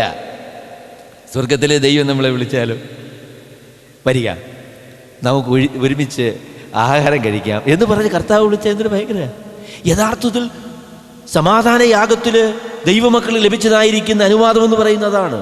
അവർ ദൈവസന്നിധിയിൽ വന്ന് ദൈവത്തോട് ഒരുമിച്ച് ദൈവം ആതിഥേയത്വം അരുളുന്നതായിരിക്കുന്ന ഒരു ഭക്ഷണത്തിന് അവർ ഒരുമിച്ച് ഭക്ഷണം കഴിക്കുക. യഥാർത്ഥത്തിൽ യഹൂദന്മാർ മാംസം കഴിച്ച പ്രധാന സമയങ്ങളെന്ന് പറയുന്നത് സമാധാന യാഗത്തോട് ബന്ധപ്പെട്ടാണ് എന്ന് ചില കമൻറ്റുകളിൽ എനിക്ക് വായിക്കാനായിട്ട് ഇടയായി തീർന്നു. ദൈവത്തോട് ഒരുമിച്ച് ഇരിക്കുന്നതെന്ന് പറയുന്നത് നല്ല സന്തോഷമുള്ള കാര്യമാണ്. ചില അവസരങ്ങൾ എനിക്ക് തോന്നിയിട്ടുണ്ട് ദൈവമക്കളുടെ ഇടയിൽ യഹൂദന്മാരുടെ ഇടയിൽ ഉള്ളതുപോലെയുള്ള ഒരു ആഘോഷ ഒരു മനോഭാവം പലപ്പോഴുമില്ല. യഹൂദന്മാർക്ക് ദൈവസന്നിധി പോകുക എന്ന് പറഞ്ഞാൽ ഒരു കുതിപ്പാണ്. കാര്യം ചോദിച്ചാൽ നല്ലോണം വല്ലതും കഴിക്കാം, സന്തോഷമായിട്ടുള്ള സമയം. ഇതൊരു സന്തോഷത്തിൻ്റെ സമയമാണ് എന്ന് അവർക്കതിനെക്കുറിച്ച് അറിയാം. എൻ്റെ പ്രിയമുള്ളവരെ, ഞാൻ പറയാം, ദൈവത്തോടു കൂടെയുള്ള സംസർഗം, ദൈവത്തോടുള്ളതായിരിക്കുന്ന ബന്ധം, ദൈവസന്നിധിയിലുള്ള ആനന്ദമെന്ന് പറയുന്നത് വളരെ ശ്രേഷ്ഠമായിരിക്കുന്ന ആനന്ദമാണ്. പഴയ നിയമത്തിൽ അവർ അക്ഷരീകമായ രീതിയിലും വളരെ ആനന്ദമായിരിക്കുന്ന കാര്യമാണ്. വർഷത്തിൽ 3 പ്രാവശ്യം നിശ്ചയമായിട്ടും എല്ലാ യഹൂദനും യെരുശലേമിൽ വരണം. യെരുശലേമിൽ പോകുക എന്ന് പറഞ്ഞാൽ ഒരു വലിയ സന്തോഷമാണ്. നമുക്കെല്ലാവരും പോകാമെന്നാണ് പറയുന്നത്. അതിൽ സങ്കീർത്തനത്തിൽ പറയുന്നത് നമുക്ക് ദേവാലയത്തിലേക്ക് പോകാം എന്ന് പറഞ്ഞപ്പോൾ എൻ്റെ ഉള്ളം സന്തോഷിച്ചു എന്നാണ് പറയുന്നത്. കാരണം അത് നല്ല ആനന്ദകരമായിരിക്കുന്ന കാര്യമാണ്. ഇന്ന് ആരാധനയ്ക്ക് പോകാമെന്ന് പറഞ്ഞാൽ ആരാധനയ്ക്കും പോകാം അല്ലേ? എന്നാൽ യഹൂദന്മാരെ സംബന്ധിച്ച് ആരാധന സന്തോഷമായിരുന്നു. ദൈവത്തിൻ്റെ സന്നിധിയിൽ അതുപോലെയുള്ള സന്തോഷം ആസ്വദിക്കുവാനായിട്ട് ദൈവം നമ്മളെക്കുറിച്ചും പ്രതീക്ഷിക്കുന്നുണ്ട്. കാളയും ആടുമൊന്നും ഉണ്ടാകുകയില്ല. ചിലപ്പോൾ കഞ്ഞിയൊക്കെ ആയിരിക്കും, കഞ്ഞിയും പയറുമൊക്കെ ആയിരിക്കും. ചില സഭയിലൊക്കെ ചില ഗുണമുള്ള കാര്യങ്ങളുണ്ട് കേട്ടോ, ഞാൻ കണ്ടു ചില കാര്യങ്ങൾ. അവർ മോശക്കാരല്ല. അപ്പോൾ ആ നിലയിൽ അവർ സന്തോഷിക്കുന്ന നല്ല കാര്യമാണ് കേട്ടോ, എനിക്കതിനെക്കുറിച്ച് യാതൊരു പരാതിയില്ല. എന്നാൽ എൻ്റെ പ്രിയമുള്ളവർ, അവൻ്റെ സന്നിധിയിൽ സന്തോഷ പരിപൂർണതയും അവൻ്റെ വലത്ത് ഭാഗത്ത് എന്നും പ്രമോദങ്ങളുമുണ്ട്. ദൈവത്തിൻ്റെ ജനമാണ് യഥാർത്ഥമായ സന്തോഷവും ആനന്ദവും അനുഭവിക്കുന്നത്. ലോകത്തിലുള്ള ആളുകൾക്ക് കിട്ടിയിട്ടുള്ളത് എച്ചിലാണ് എന്ന് ഞാൻ ധൈര്യമായിട്ട് പറയും. നമുക്കാണ് ആനന്ദം ദൈവം നൽകിയിരിക്കുന്നത്. ദൈവത്തോടുകൂടെ ജീവിക്കുന്ന ദൈവത്തിൻ്റെ മക്കളാണ് ഏറ്റവും സന്തോഷവാന്മാരായിരിക്കുന്ന ആളുകൾ. അല്ലെങ്കിൽ അങ്ങനെ ആയിരിക്കണം. നമ്മുടെ മുഖത്ത് നോക്കിയാൽ തന്നെ ആൾക്ക് തോന്നും, എടാ ഇവന് കൊള്ളാമല്ലോ, ഇവനെ കണ്ടിട്ടൊരു സന്തോഷം തോന്നുന്നുണ്ട് എന്ന് പറയണം. അതിനെക്കുറിച്ച് ഒരു ദൈവദാസൻ പറഞ്ഞ് ഞാൻ ഓർക്കുന്നുണ്ട്. ആഫ്രിക്കയിൽ ഒരു ഗ്രാമത്തിൽ ചെന്നപ്പം ഒരാളിനെ കണ്ടപ്പോൾ ചോദിച്ചു, നീ വിശ്വാസിയാണെന്ന് ചോദിച്ചു. അദ്ദേഹം പറഞ്ഞു ആണെന്ന് പറഞ്ഞു. എന്താ ചോദിച്ചതെന്ന് ചോദിച്ചു. നിന്നെ കണ്ടപ്പോൾ എനിക്ക് മനസ്സിലായത് ദൈവമക്കളുടെ മുഖത്ത് നോക്കി അറിയാമെന്ന് പ്രിയമുള്ളവരെ, അവർ സന്തോഷമുള്ള ആളുകളാണ്. ദൈവത്തിൻ്റെ സന്നിധി എത്രയോ ശ്രേഷ്ഠമായ അനുഗ്രഹത്തിൻ്റെ സ്ഥലമാണ്. അപ്പം ആ നിലയിലുള്ള സന്തോഷമാണ് സമാധാന യാഗത്തിൽ അവർക്ക് ലഭിച്ചത്. എന്നിട്ട് അടുത്ത യാഗങ്ങളെക്കുറിച്ച് പറയും. അപ്പോൾ അതിൽ നിങ്ങൾ ലേവ്യ പുസ്തകം വായിക്കുമ്പോൾ 2 പ്രസ്താവനകൾ ഒരുപക്ഷെ നിങ്ങൾക്ക് മനസ്സിലാകാത്ത പ്രസ്താവനകളായിട്ടുണ്ടാകും എന്ന് ഞാൻ വിചാരിക്കുന്നു. നീരാജനം ചെയ്യുക എന്ന് പറയുന്ന ഒരു പ്രയോഗം അല്ലേ, നീരാജനം. പിന്നെ ഉദർച്ചാർപ്പണം എന്ന് പറയുന്നതായിട്ടുള്ള ഒരു പ്രയോഗമാണ് നീരാജനം ചെയ്യുക. ഈ നീരാജനം എന്നുള്ള മലയാളം എനിക്ക് അങ്ങ് അത്രയോളം മനസ്സിലായില്ല. ഞാൻ സാധാരണ പറയാറുണ്ട്, മലയാള ബൈബിൾ വായിച്ചിട്ട് നിങ്ങൾക്ക് മനസ്സിലായില്ലെങ്കിൽ എന്ത് ചെയ്യണം? ഇംഗ്ലീഷ് ബൈബിൾ വായിക്കണം. അപ്പം അങ്ങനെ ഒരു പ്രയോജനമുണ്ട് കേട്ടോ. ഇംഗ്ലീഷിലാണെങ്കിൽ ഇത് കുറച്ചുകൂടെ എളുപ്പമാണ്. പിന്നെ നീരാജനം ചെയ്യുക എന്ന് പറഞ്ഞാൽ അതിന് ഇംഗ്ലീഷിൽ പറഞ്ഞിരിക്കുന്നത് വെയ്വ് ഓഫറിങ് എന്നാണ്. പിന്നെ ഉദർച്ചാർപ്പണം എന്ന് പറയുന്നത് ഹീവ് ഓഫറിങ് എന്നാണ്. അപ്പോൾ ദൈവസന്നിധിയിൽ ഇവർ ഈ യാഗവുമായിട്ട് വന്നിട്ട് അതിൻ്റെ മേധസ് യാഗപീഠത്തിൽ കത്തിക്കും. എന്നിട്ട് അതിൻ്റെ ഭാഗങ്ങൾ ഇവർക്ക് ഒരുമിച്ച് ഭക്ഷിക്കാനായിട്ടുള്ള അനുവാദമുണ്ട്. പക്ഷെങ്കിൽ ഇവർ ഭക്ഷിക്കുന്നതിന് മുന്നമേ എന്ത് ചെയ്യുമെന്ന് ചോദിച്ചാൽ ഇത് നീരാജനം ചെയ്യും. നീരാജനം ചെയ്യുക എന്ന് പറഞ്ഞാൽ ഇത് യാഗപീഠത്തിൻ്റെ മുൻപിൽ ഈ കുറങ്ങ് അല്ലെങ്കിൽ ഈ മാംസത്തിൻ്റെ കഷണം എടുത്തിട്ട് അവർ അത് ദൈവത്തിന് സമർപ്പിക്കും. അപ്പോഴേ ഈ സമർപ്പിക്കുമ്പോൾ ഈ കൈക്കുറങ്ങ് അല്ലെങ്കിൽ ആ ഭാഗം എങ്ങനെയാണ് ദൈവസന്നിധിയിൽ അവർ ഇങ്ങനെ ആട്ടുന്നത് എന്നുള്ളതിൻ്റെ ദിശ അനുസരിച്ചാണ് ഇത് നീരാജനമാണോ ഉദർച്ചാർപ്പണമാണോ എന്ന് പറയുന്നത്. നീരാജനം എന്ന് പറഞ്ഞാൽ ഇടത്തു നിന്ന് വലത്തോട്ട് ഇങ്ങനെ യാഗപീഠത്തിന് മുൻപിൽ ഇത് ആട്ടും. They have a wave offering. They wave it before the alter എന്ന് പറഞ്ഞാൽ, കർത്താവെ ഞങ്ങളിത് കഴിക്കാൻ പോവുകയാണ്, എന്നാൽ ഇത് നിൻ്റെ വകയാണ് എന്ന് ഞങ്ങൾക്കറിയാം, ഞങ്ങളുടെ സന്തോഷവും ആനന്ദവും ഒക്കെ അവിടുന്ന് തരുന്നതാണ് എന്ന് ഏറ്റു പറഞ്ഞുകൊണ്ടാണ് ഇങ്ങനെ ചെയ്യുന്നത്. എന്നാൽ ഇത് മേളോട്ടും താഴോട്ടുമാണ് വയ്ക്കുന്നതെങ്കിൽ അതിനെയാണ് ഹീവ് ഓഫറിംഗ് എന്ന് പറയുന്നത്. അതിനെയാണ് ഉദർച്ചാർപ്പണം. ഉദർച്ചാർപ്പണം എന്ന് പറയുന്നത് നമുക്ക് കുറച്ചുകൂടെ മനസ്സിലാവും. ഉദർച്ച എന്ന് പറഞ്ഞാൽ മേളോട്ടും താഴോട്ടും. അപ്പം യാഗപീഠത്തിന് മുമ്പിൽ അത് മുകളിലോട്ടും താഴോട്ടും വയ്ക്കുകയാണെങ്കിൽ അതിന് ഉദർച്ചാർപ്പണമെന്ന് പറയും. അല്ലെങ്കിൽ ഇതിനെ ഇങ്ങനെയാണ് സമർപ്പിക്കുന്നതെങ്കിൽ അതിനെ നീരാജനം എന്ന് പറയും. ഏത് കാരണത്തിൻ്റെ പേരിലാണ് അവരങ്ങനെ ചെയ്യുക എന്നുള്ളത് ഞാൻ അത്രത്തോളം ശ്രദ്ധിച്ചില്ല. എന്നാൽ ഈ നിലയിൽ അവരതിനെ സമർപ്പിക്കുന്നതിനാണ് ഈ ഉദർച്ചാർപ്പണം, നീരാജനം എന്നൊക്കെ പറയുന്നത്.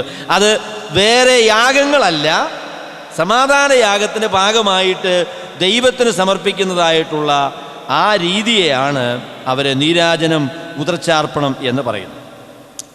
അടുത്ത യാഗങ്ങളെന്ന് പറയുന്നത് 2 യാഗങ്ങളുണ്ട്, പാപയാഗവും അകൃത്യയാഗവും. ഇത് സൗരഭ്യവാസന അല്ലാത്ത യാഗങ്ങളാണ്. പാപയാഗവും അകൃത്യയാഗവും നിങ്ങൾ അതുപോലെ തന്നെ ലേവ്യ പുസ്തകം വായിച്ച് വരുമ്പോൾ ആദ്യത്തെ 8 അധ്യായങ്ങളിലാണ് ഈ നേർച്ചകളെക്കുറിച്ച് പറയുന്നത്. നമ്മൾ വായിച്ച് വരുമ്പോൾ ആകെപ്പാടെ തിരിഞ്ഞു പോയതായിട്ട് നമുക്ക് തോന്നും. ആദ്യമേ ദഹനയാഗത്തെക്കുറിച്ച് പറയുന്നു, പിന്നെ ഭോജനയാഗം, പിന്നെ സമാധാനയാഗം, പിന്നെയും കാണാൻ ദഹനയാഗം. അപ്പോൾ ആ രീതിയിൽ പറയുന്നതിന് കാരണം എന്താണ് എന്ന് നിങ്ങൾക്കൊരു പക്ഷേ സംശയം തോന്നി എന്ന് ഞാൻ വിചാരിക്കും. ചിലർക്ക് സംശയം തോന്നിക്കാണുകയില്ല. അതിന് കാര്യം എന്താണെന്ന് ചോദിച്ചാൽ അവർ ശ്രദ്ധിച്ചിട്ടില്ല, പിന്നെ എങ്ങനെയാണ് സംശയം വരും? അപ്പം നിങ്ങൾ ശ്രദ്ധിച്ചെങ്കിൽ നിങ്ങൾക്കൊരു സംശയം വരും. ശ്രദ്ധിക്കുന്നവർക്കുള്ള പ്രശ്നമാണത്.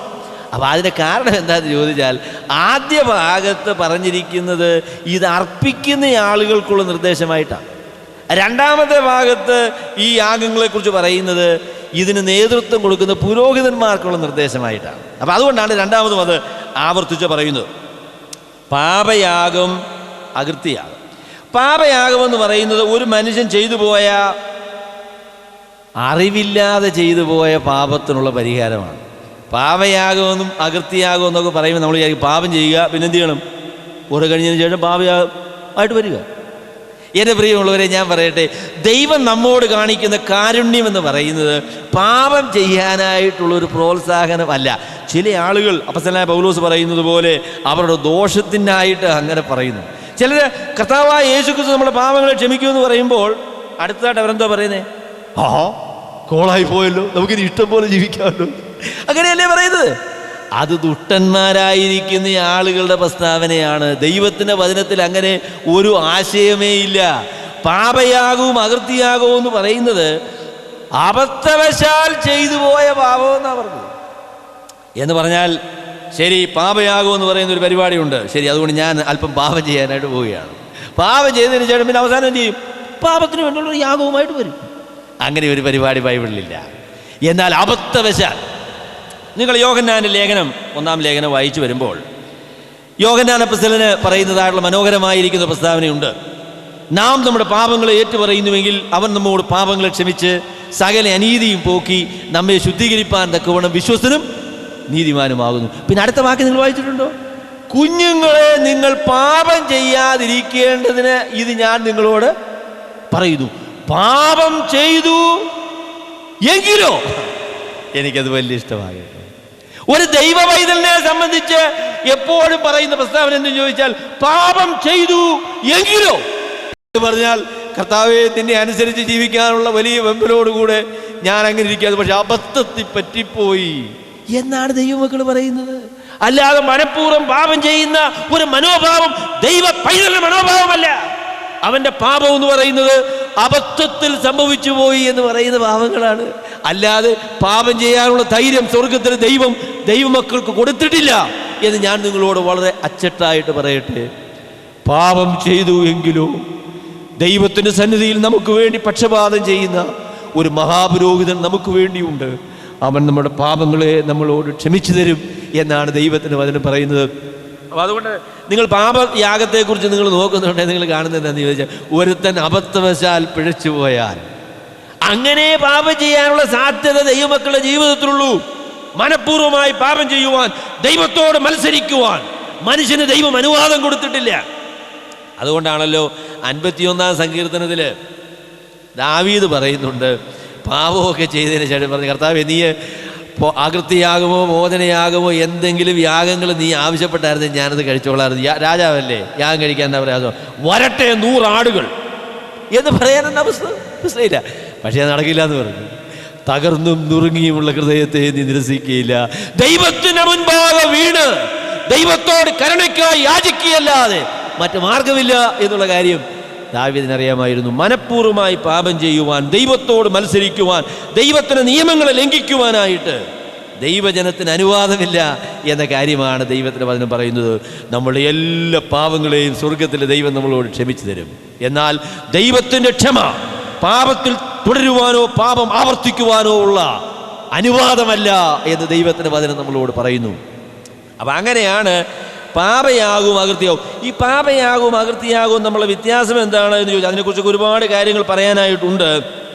പാപയാഗത്തെക്കുറിച്ച് നിങ്ങൾ ശ്രദ്ധിച്ചാൽ നിങ്ങൾക്ക് മനസ്സിലാകുന്ന കാര്യം എന്താണെന്ന് ചോദിച്ചാൽ, പാപം ചെയ്യുന്ന ആളിൻ്റെ സ്ഥാനമനുസരിച്ച് ചെലവ് കൂടും. പാപം ചെയ്യുന്ന ആളിൻ്റെ സ്ഥാനമനുസരിച്ച് ചെലവ് കൂടും. സാധാരണക്കാരനായിരിക്കുന്ന ഒരാൾ പാപം ചെയ്താൽ അത് പാപമാണ്, അത് ഗൗരവമാണ്. എന്നാൽ നേതൃത്വത്തിലിരിക്കുന്ന ആളുകൾ പാപം ചെയ്യുക എന്ന് പറയുന്നത് വലിയ ചിലവുള്ള കാര്യമാണ്. എൻ്റെ പ്രിയമുള്ളവരെ, ദൈവം നമുക്ക് നൽകിയിരിക്കുന്നതായിട്ടുള്ള അവസ്ഥയും നിലവാരവും സ്ഥാനവും ഒക്കെ അനുസരിച്ച് നാം ചെയ്യുന്നതായിട്ടുള്ള പ്രവൃത്തികൾക്കുള്ള ഗൗരവം വർദ്ധിക്കും എന്ന് ഞാൻ നിങ്ങളോട് പറയട്ടെ. നേതൃത്വ സ്ഥാനത്തൊക്കെ നിൽക്കുന്ന ആളുകൾ വളരെ ശ്രദ്ധിക്കണം. കാര്യം അവർ ചെയ്യുന്നതായിട്ടുള്ള കാര്യങ്ങൾ ശ്രദ്ധിക്കുന്നതായിട്ടുള്ള ഒരുപാട് ആളുകൾ അവരുടെ ചുറ്റുപാടുമുണ്ട്. അതുകൊണ്ട് ദൈവം വളരെ ഗൗരവമായിട്ടാണ് എടുക്കുന്നത്. ഒരു മഹാപുരോഹിത പാപം ചെയ്തതെങ്കിൽ അതിനെക്കുറിച്ച് പറയുന്നത് ഇസ്രയേൽ ജാതി മുഴുവനും പാപത്തിലായി എന്നാണ് പറയുന്നത്. അവൻ്റെ പാപം അത്രത്തോളം ഗൗരവമാണ്. ഒരു നേതാവാണ് പാപം ചെയ്തതെങ്കിൽ അതിൻ്റെതായിരിക്കുന്ന ഗൗരവമുണ്ട്. സാധാരണക്കാരനാണെങ്കിലും ഗൗരവമുണ്ട്. എന്നാൽ മറ്റ് ഉള്ളവരുടെ ആ പാപത്തിൻ്റെ ഗൗരവം പോലെ ആ നിലയിൽ അതിനെക്കുറിച്ച് ദൈവവചനം പറയുന്നില്ല. അതുകൊണ്ട് നേതാക്കന്മാരോട് ഒരു വാക്ക്, നിങ്ങൾ ചെയ്യുന്ന കാര്യങ്ങൾ ദൈവം വളരെ ശ്രദ്ധിക്കുന്നുണ്ട്. കാര്യം എന്താണെന്ന് ചോദിച്ചാൽ, മുമ്പിൽ നിൽക്കാനായിട്ട് നിങ്ങളെ ദൈവം ആക്കിയിരിക്കുകയാണ്. അതുകൊണ്ട് ഇഷ്ടം പോലെ നിൽക്കാനും ഇഷ്ടം പോലെ പ്രവർത്തിക്കാനുമുള്ള അനുവാദം ദൈവം നിങ്ങൾക്ക് തന്നിട്ടില്ല. സുകുമാർ അഴിക്കോട് പറയുന്നത് പോലെ ആനപ്പുറത്തിരിക്കുകയും ചെയ്യണം, ആരും കാണരുതെന്ന് പറയുകയും കൂടെ ചെയ്താൽ അങ്ങനെ ഔക്കുന്നേ. ആനപ്പുറത്തിരിക്കുകയും ചെയ്യണം, പക്ഷെ ആരും കാണാനും പാടില്ല. അത് പറ്റില്ല. നേതാക്കന്മാരായിട്ട് മുൻപിൽ നിൽക്കുന്ന ആളുകൾ ശ്രദ്ധിക്കുക. അവരുടെ പ്രവൃത്തികളെ സംബന്ധിച്ച് ദൈവത്തിന് വലിയ വലിയ ശ്രദ്ധയുണ്ട്. അവർക്ക് ഇഷ്ടം പോലെ ജീവിക്കാനുള്ള അനുവാദം, ആർക്കും ഇഷ്ടം പോലെ ജീവിക്കാനുള്ള അനുവാദം ഇല്ല. നേതാക്കന്മാർ വളരെ ശ്രദ്ധിക്കുക. അപ്പം അതുകൊണ്ട് പുരോഹിതനാണ് പാപം ചെയ്തതെങ്കിൽ അവനൊരു കാളയെ തന്നെ കൊണ്ടുവരണം, കാളയുമായിട്ട് വരണം. അപ്പം പുരോഹിതൻ പാപം ചെയ്യാൻ പറയാം, ഇത് പ്രശ്നമാണ്, കാള പോയതിൻ്റെ കേസ് അതിനേക്കാളും വലിയ കാര്യമാണ് കേട്ടോ. എന്നിട്ട് നേതാവാണെങ്കിൽ ഒരു ആടിനെ കൊണ്ടുവരണം. സാധാരണക്കാരനാണെങ്കിൽ പിന്നെ മാവോ അല്ലെങ്കിൽ ഒരു പക്ഷിയോ ഒക്കെ ആണെങ്കിലും കാര്യങ്ങൾ നടന്നു വരും. അപ്പം ആ നിലയിൽ പാപത്തിൻ്റെ ഗൗരവം അനുസരിച്ചുള്ള ഒരു പരിഹാരം നിർദ്ദേശമാണ് നമുക്ക് കാണാൻ സാധിക്കുന്നത്. അതുപോലെ തന്നെ പാപയാഗത്തെക്കുറിച്ച് പറയുമ്പോൾ, പാപയാഗം പുരോഹിതനാണ് പാപം ചെയ്തത് എങ്കിൽ, അല്ലെങ്കിൽ അങ്ങനെ പുരോഹിതന് പങ്കുള്ളതായിരിക്കുന്ന ഒരു പാപമാണ് എങ്കിൽ എന്താ സംഭവിക്കുക എന്ന് ചോദിച്ചാൽ, പാപയാഗത്തിൻ്റെ മൃഗത്തെ അതിൻ്റെ മേധസ്സുമൊക്കെ യാഗപീഠത്തിൽ ദഹിപ്പിക്കുക, പിന്നെ മറ്റുള്ളതിനെ പാളയത്തിൻ്റെ പുറത്ത് കൊണ്ടുപോയി കത്തിച്ച് കളയുക. അല്ലെങ്കിൽ പുരോഹിതനെക്കുറിച്ച് പറയാൻ പറ്റുന്ന കാര്യം എന്താണെന്ന് ചോദിച്ചാൽ, അദ്ദേഹത്തിൻ്റെ പാപം കൊണ്ടൊരു പ്രയോജനവും അദ്ദേഹത്തിന് ഉണ്ടാകാൻ പറ്റുകയില്ല. അദ്ദേഹം പറയാം, ഏതായാലും പാപം ചെയ്തു, ഒരു കാളയും അർപ്പിച്ചു, ഏതായാലും 2 കുരങ്ങെങ്കിലും കിട്ടിയല്ലോ എന്ന് പറയാനായിട്ട് ഇടവരരുത്. മനുഷ്യൻ ചെയ്യുന്ന പാപം കൊണ്ട് അവന് പ്രയോജനം ഉണ്ടാകരുത്. അത് ദൈവത്തിൻ്റെ ഒരു നിയമമാണ്. എൻ്റെ പ്രിയമുള്ളവരെ, പ്രയോജനം ഉണ്ടാകത്തില്ല എന്നുള്ളതാണ് പരമാർത്ഥം. നമ്മുടെ പാപങ്ങളെല്ലാം ഇപ്പോഴും നമുക്ക് നഷ്ടമാണ്. നമ്മുടെ ജീവിതത്തിന് അത് ഭാരമാണ്, അത് പ്രയോജനം ഉണ്ടാക്കുന്നതായിട്ടുള്ള കാര്യമല്ല. അപ്പം ഇങ്ങനെയുള്ള പാപയാഗങ്ങളെക്കുറിച്ച് പറയുന്നത് ദൈവത്തിന് പ്രസാദകരമായിരിക്കുന്ന സൗരഭ്യവാസനയായിരിക്കുന്ന യാഗമല്ല. പാപത്തെ സംബന്ധിച്ചുള്ളതായിരിക്കുന്ന കാര്യങ്ങളൊന്നും ദൈവത്തിന് പ്രസാദകരമായ കാര്യമല്ല. എന്നാൽ ദൈവത്തിൻ്റെ കാരുണ്യത്തിൽ അതിന് പരിഹാരം വരുത്തുവാനുള്ള മുഖാന്തരങ്ങൾ ദൈവം ഒരുക്കിയിരിക്കുന്നു. എന്നാൽ പാപയാഗം കഴിക്കുമ്പോൾ അതിൻ്റെ ഉത്തരവാദിത്വം മഹാപുരോഹിതനല്ലെങ്കിൽ അതിലൊരു പങ്ക് ഭക്ഷിക്കാനായിട്ടുള്ള അനുവാദം പുരോഹിതന് ഉണ്ട്. അപ്പം അതുകൊണ്ട് പറഞ്ഞു, പാപം ചെയ്തതിന് ശേഷം അതിൻ്റെ രക്തം, പാപയാഗത്തിൻ്റെ രക്തം, പുരോഹിതനാണ് പാപം ചെയ്തതെങ്കിൽ അത് ദേവാലയത്തിൻ്റെ ഉള്ളിലേക്ക് കൊണ്ടുപോയി അതിൻ്റെ വിശുദ്ധവും അതിപരിശുദ്ധവുമായിരിക്കുന്ന സ്ഥലങ്ങളെ തമ്മിൽ വേർതിരിക്കുന്നതായിട്ടുള്ള ആ കർട്ടനിൽ അത് പുരട്ടണം. അങ്ങനെയുള്ള യാഗങ്ങൾ, അതിൻ്റെ ജഡം അത് പാളയത്തിന് പുറത്തു കൊണ്ടുപോയി ചുട്ടുകളയണം. എന്നാൽ സാധാരണക്കാരുടെ പാപമാണ് എങ്കിൽ അതിൻ്റെ രക്തവുമായിട്ട് ദേവാലയത്തിൻ്റെ ഉള്ളിലേക്ക് അല്ലെങ്കിൽ സമാഗമന കൂടാരത്തിൻ്റെ ഉള്ളിലേക്ക് കടക്കുകയില്ല. അങ്ങനെയുള്ള യാഗമൃഗങ്ങളുടെ അതിൻ്റെ പ്രധാന ഭാഗം പുരോഹിതന്മാർക്ക് കഴിക്കാനായിട്ടുള്ള അനുവാദം. പാപയാഗവും അകൃത്യയാഗവും നമ്മളുടെ വ്യത്യാസം എന്താണ് എന്ന് ചോദിച്ചാൽ, പാപയാഗത്തിൽ പാപത്തിൻ്റെ പ്രായശ്ചിത്തത്തിന് വേണ്ടിയുള്ളതായിരിക്കുന്ന റിപ്പറേഷൻ അതിലില്ല. അകൃത്യയാഗം എന്ന് പറയുന്നത് പാപം ചെയ്ത് ആ പാപത്തിന് റെക്കൻസിലിയേഷൻ അല്ലെങ്കിൽ പരിഹാരം വരുത്താനായിട്ട് സാധിക്കുന്നതായിട്ടുള്ള പാപങ്ങളാണ്. ഒരാളിൻ്റെ എന്തെങ്കിലും വസ്തുവോ അല്ല സാധനങ്ങളോ മോഷ്ടിച്ചതിന് ശേഷം ഇദ്ദേഹം വന്നൊരു പാപയാഗം കഴിച്ചു, ഒരു ആട്ടുകൊറ്റനെ കഴിച്ചതിന് ശേഷം വീട്ടിൽ പോവുക, അത് പറ്റില്ല. ഇതേ ചെയ്യേണ്ടതെന്ന് ചോദിച്ചാൽ മോഷ്ടിച്ച സാധനം തിരിച്ചു കൊടുക്കണം, അതിൻ്റെ 5-1 കൂടെ കൊടുക്കണം, കൊടുത്തതിന് ശേഷം യാഗം കഴിക്കണം. എൻ്റെ പ്രിയമുള്ളവരെ, അതൊരു നല്ല പരിപാടിയാണ് കേട്ടോ. ചില ആളുകൾ പാപം ചെയ്തതിന് ഒരു പരിഹാരം വരുത്തുന്നതിന് ദൈവസന്നിധിയിൽ വരുമ്പോൾ അതിൻ്റെ റിപ്പറേഷൻ എന്ന് പറഞ്ഞൊരു കാര്യമുണ്ട്. അത് പാപത്തിൻ്റെ പരിഹാരത്തോട് ചേർന്ന് അതിന് നിരപ്പ് എന്ന് പറയുന്നതായിരിക്കുന്ന ഭാഗവും കൂടെ അത് വേണം. അതാണ് അകൃത്യയാഗവും പാപയാഗവും തമ്മിലുള്ളതായിരിക്കുന്ന പ്രധാന വ്യത്യാസമെന്ന് പറയുന്നത്. അപ്പോൾ ഇനി ഞാൻ യാഗങ്ങളിൽ നിന്ന് അടുത്ത പോയിന്റിലേക്ക് കടക്കട്ടെ. അപ്പോൾ യാഗങ്ങൾ 5: ദഹനയാഗം, ഭോജനയാഗം, സമാധാനയാഗം, പാപയാഗം, അകൃത്യയാഗം. പിന്നെ പാനീയയാഗം എന്ന് പറയുന്നത് അതൊരു ഒരു യാഗമായിട്ട് അങ്ങനെ അതിനെ വേർതിരിച്ച് നമ്മൾ കാണുന്നില്ല. അത് മറ്റ് യാഗങ്ങളോട് കൂടെ ചേർത്ത് നടത്തുന്നതായിട്ടുള്ള ഒരു യാഗമാണ്. അതൊരു പ്രത്യേക യാഗം അല്ല. 8-ാമത്തെ അധ്യായത്തിൽ ഇസ്രായേലിൻ്റെ പൗരോഹിത്യ ക്രമീകരണം നമ്മൾ കാണുന്നു. അല്ലെങ്കിൽ ലേവ്യ പൗരോഹിത്യം ആരംഭിക്കുന്നത് ലേവ്യ പുസ്തകത്തിലാണ്. ലേവ്യ പൗരോഹിത്യം ആരംഭിക്കുന്നത് ലേവ്യ പുസ്തകത്തിലാണ്, അഹരോന്യ പൗരോഹിത്യം. അപ്പോൾ പൗരോഹിത്യത്തെക്കുറിച്ച് പറയുമ്പോൾ 3 തലങ്ങളിൽ ഇസ്രായേലിനെ സംബന്ധിച്ച പൗരോഹിത്യത്തെക്കുറിച്ചുള്ള പ്രസ്താവനകളുണ്ട്.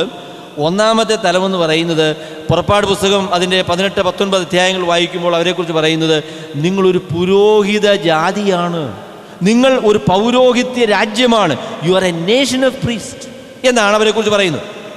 പിന്നീട് പൗരോഹിത്യ ശുശ്രൂഷയ്ക്ക് വേണ്ടി പ്രത്യേകമായി തിരഞ്ഞെടുക്കപ്പെട്ടതായിരിക്കുന്ന ഒരു ഗോത്രമുണ്ട്, അതാണ് ലേവി ഗോത്രം. ലേവി ഗോത്രം എന്ന് പറയുന്നത് പുരോഹിത ഗോത്രമാണ്. എന്നാൽ ഈ പുരോഹിത ഗോത്രത്തിലുള്ള എല്ലാവർക്കും ദേവാലയത്തിൽ സമാഗമന കൂടാരത്തിൽ ശുശ്രൂഷ ചെയ്യാനുള്ള ഉത്തരവാദിത്വമോ അതിനുള്ള യോഗ്യതയോ ഇല്ല. അതിൽ അഹ്റോൻ്റെ കുടുംബത്തിൽപ്പെട്ട ആളുകളാണ് പുരോഹിതന്മാർ. അതിൽ മഹാപുരോഹിതൻ എന്ന് പറയുന്നത് അഹ്റോനും അഹ്റോൻ്റെ പുത്രന്മാരും ആ പാരമ്പര്യത്തിൽ വരുന്ന ആളുകളാണ് മഹാപുരോഹിതന്മാർ എന്ന് പറയുന്നത്. അപ്പോൾ ഈ അഹ്റോന്യ പൗരോഹിത്യം എന്ന് പറയുന്നത് വളരെ ക്രമീകൃതമായിരിക്കുന്ന പൗരോഹിത്യമാണ്. പൗരോഹിത്യത്തിൻ്റെ ഒരു പ്രധാന കാര്യത്തെക്കുറിച്ച് പറയുന്നത് എബ്രായ ലേഖനം 5-ാമത്തെ അധ്യായത്തിൽ നമ്മൾ വായിക്കുന്ന പോലെ സ്വയമായിട്ട് പുരോഹിതന്മാരായി തീരുവാൻ ആളുകൾക്ക് കഴിയുകയില്ല. ഞാനങ്ങ് തീരുമാനിച്ചു, ശരി ഞാനൊരു മഹാപുരോഹിതനാകണം, ശരി ഒരു ഉടുപ്പൊക്കെ അങ്ങോട്ട് തയ്പ്പിച്ചു, പിന്നെ തലയിൽ ഒരു കെട്ടുമൊക്കെ കിട്ടി, 4-5 പേരെയൊക്കെ കൂട്ടി നാളെ മുതൽ ആർച്ച് ബിഷപ്പ്, അല്ലെങ്കിൽ ആർച്ച് ബിഷപ്പ് അല്ല, ഹൈ പ്രീസ്റ്റ്. അപ്പം ദൈവവചനം പറയും മനസ്സിരിക്കട്ടെ, ദൈവം വിളിച്ചിട്ടല്ലാതെ ഒരുത്തന് പുരോഹിതനാകാനായിട്ട് സാധിക്കില്ല. അപ്പം അതുകൊണ്ടാണ് ഈ നടുക്കെട്ടും കെട്ടി കുപ്പായവും വിട്ട് കഴിഞ്ഞാൽ ആൾ പുരോഹിതനാകുമെന്ന് പറയുന്നത് വെറുതെ പറയുക. അത് വെറുതെ കൊണ്ട് നടക്കാനേ കൊത്തുള്ളൂ. ചൂടുള്ള കാലത്ത് അത് കുറച്ച് ഉപദ്രവം ഉണ്ടാക്കും എന്നുള്ളത് അല്ലാതെ അതിക്കവിഞ്ഞുള്ള പ്രയോജനമൊന്നുമില്ല. പിന്നെ ആൾക്കാരൊക്കെ ബഹുമാനിക്കും, അവരുടെ കൂട്ടത്തിൽ ആൾക്കാരൊക്കെ ഉണ്ട്, അത് നല്ല കാര്യം. സ്വർഗത്തിലെ ദൈവം ക്രമപ്പെടുത്താത്തതായിട്ടുള്ള പൗരോഹിത്യം ഒന്നും പൗരോഹിത്യമല്ല. പുതിയ നിയമത്തിലേക്ക് വരുമ്പോൾ ലേവ്യ പൗരോഹിത്യത്തിന് അവസാനം വന്നു, മെൽക്കിസദേക്കിന്റെ നിയമപ്രകാരമുള്ള പൗരോഹിത്യമാണ് എന്ന് നമ്മൾ വായിക്കുന്നുണ്ട്. അപ്പോൾ എനിക്ക് പുരോഹിതന്മാരായിരിക്കുന്ന ആളുകളോടും ആർച്ച് ബിഷപ്പിനോടും ഒക്കെ ചോദിക്കാനുള്ളത് ഏത് പൗരോഹിത്യമാണ്? ലേവ്യ പുരോഹിതനാണോ? ലേവ്യ പുരോഹിതനാണെങ്കിൽ വെറുതെ ഒന്നും പുരോഹിതനാകാൻ പറ്റുകയില്ല. നിങ്ങളുടെ വല്യപ്പൻ്റെ പേര് ലേവി ഗോത്രത്തിൽപ്പെടുന്ന ആളുകളുടെ ലാസ്റ്റ് നെയിം അതായിരിക്കണം. എന്തുവാ വല്ല ബെഡ്സ്റ്റീനോ എൽസ്റ്റീനോ എന്നൊക്കെ പറയുന്ന പേരായിരിക്കണം. അല്ലാതെ വെറുതെ ഒന്നും കയറി പുരോഹിതനാന്ന് പറഞ്ഞാൽ അടി കിട്ടും, അല്ലെങ്കിൽ അടി കൊടുക്കണം. നമുക്ക് വേണ്ട, നമുക്ക് അടിക്കണ്ട, നമുക്ക് അടിക്കാനുള്ള സ്വഭാവമില്ലാത്തതുകൊണ്ട് അത് ആ വിധത്തിൽ നമുക്ക് വിടാം. എൻ്റെ പ്രിയമുള്ളവർ, ചുമ്മാ ഒന്നും പുരോഹിതനാകാൻ പറ്റുകയില്ല. ലേവ്യ പുരോഹിതനാകണമെങ്കിൽ ലേവ്യ ഗോത്രത്തിൽപ്പെട്ടവനായിരിക്കണം. മഹാപുരോഹിതനാകണമെങ്കിൽ അഹ്റോന്റെ പുത്രനായിരിക്കണം. അല്ലാതെ ഒന്നും പുരോഹിതനാകാനൊന്നും പറ്റില്ല. മൽക്കീസദേക്കിൻ്റെ ക്രമപ്രകാരമുള്ള പൗരോഹിത്യമാണെങ്കിൽ പിന്നെ ഈ നടുക്കിട്ടും പരിപാടിയൊന്നും വേണ്ട. അപ്പോൾ ഇന്ന് കാണുന്നതായുള്ള പൗരോഹിത്യം എന്ന് പറയുന്നത് ലേവ്യ പുസ്തകം വായിച്ചു നോക്കിയാൽ നമുക്കറിയാം, അത് ദൈവം നിയമിച്ചാക്കിയ പൗരോഹിത്യമല്ല. ഇന്ന് ദൈവം നിയമിച്ചാക്കിയ പൗരോഹിത്യം എന്ന് പറയുന്നത് 110 സങ്കീർത്തനത്തിൽ വായിക്കുന്ന പോലെ മൽക്കീസദേക്കിന്റെ ക്രമപ്രകാരം എന്നേക്കും പുരോഹിതനായിരിക്കുന്നു എന്ന് ദൈവം വാഗ്ദത്തം ചെയ്ത് ആണയിട്ട് ആരംഭിച്ചതായിരിക്കുന്ന, അല്ലെങ്കിൽ ആരംഭമില്ലാത്ത നിത്യ പൗരോഹിത്യമാണ് ദൈവം ഇന്ന് നടപ്പാക്കുന്നതായിട്ടുള്ള പൗരോഹിത്യം. വെറുതെ ഒന്നും പുരോഹിതനായിട്ടുള്ള തലയിൽ തൊപ്പിയും വെച്ച് തലയെക്കിട്ടുമൊക്കെ നടക്കുന്നത് വലിയ അപകടം പിടിച്ച കാര്യമാണ്. അതിൻ്റെ അപകടത്തെക്കുറിച്ച് തുറന്നുള്ള അധ്യായങ്ങൾ വായിക്കുമ്പോൾ നമുക്ക് മനസ്സിലാക്കാനായിട്ട് സാധിക്കും. അതുകൊണ്ട് പുരോഹിതനാകുക എന്ന് പറഞ്ഞാൽ ദൈവം വിളിച്ചാക്കുന്ന ആളുകൾക്ക് മാത്രമേ സാധിക്കുകയുള്ളൂ. കർത്താവായ യേശു ക്രിസ്തുവിൻ്റെ മക്കളായിരിക്കുന്ന നമ്മെ എല്ലാവരെയും ദൈവം പുരോഹിതനാക്കി മാറ്റിയിരിക്കുന്നു. നാം ഇന്ന് രാജകീയ പുരോഹിത വർഗമാണ്. ദൈവത്തിൻ്റെ മക്കളെല്ലാവരും പുരോഹിതന്മാരാണ്. പൗരോഹിത്യം ദൈവത്താൽ സ്ഥാപിതമായതാണ്.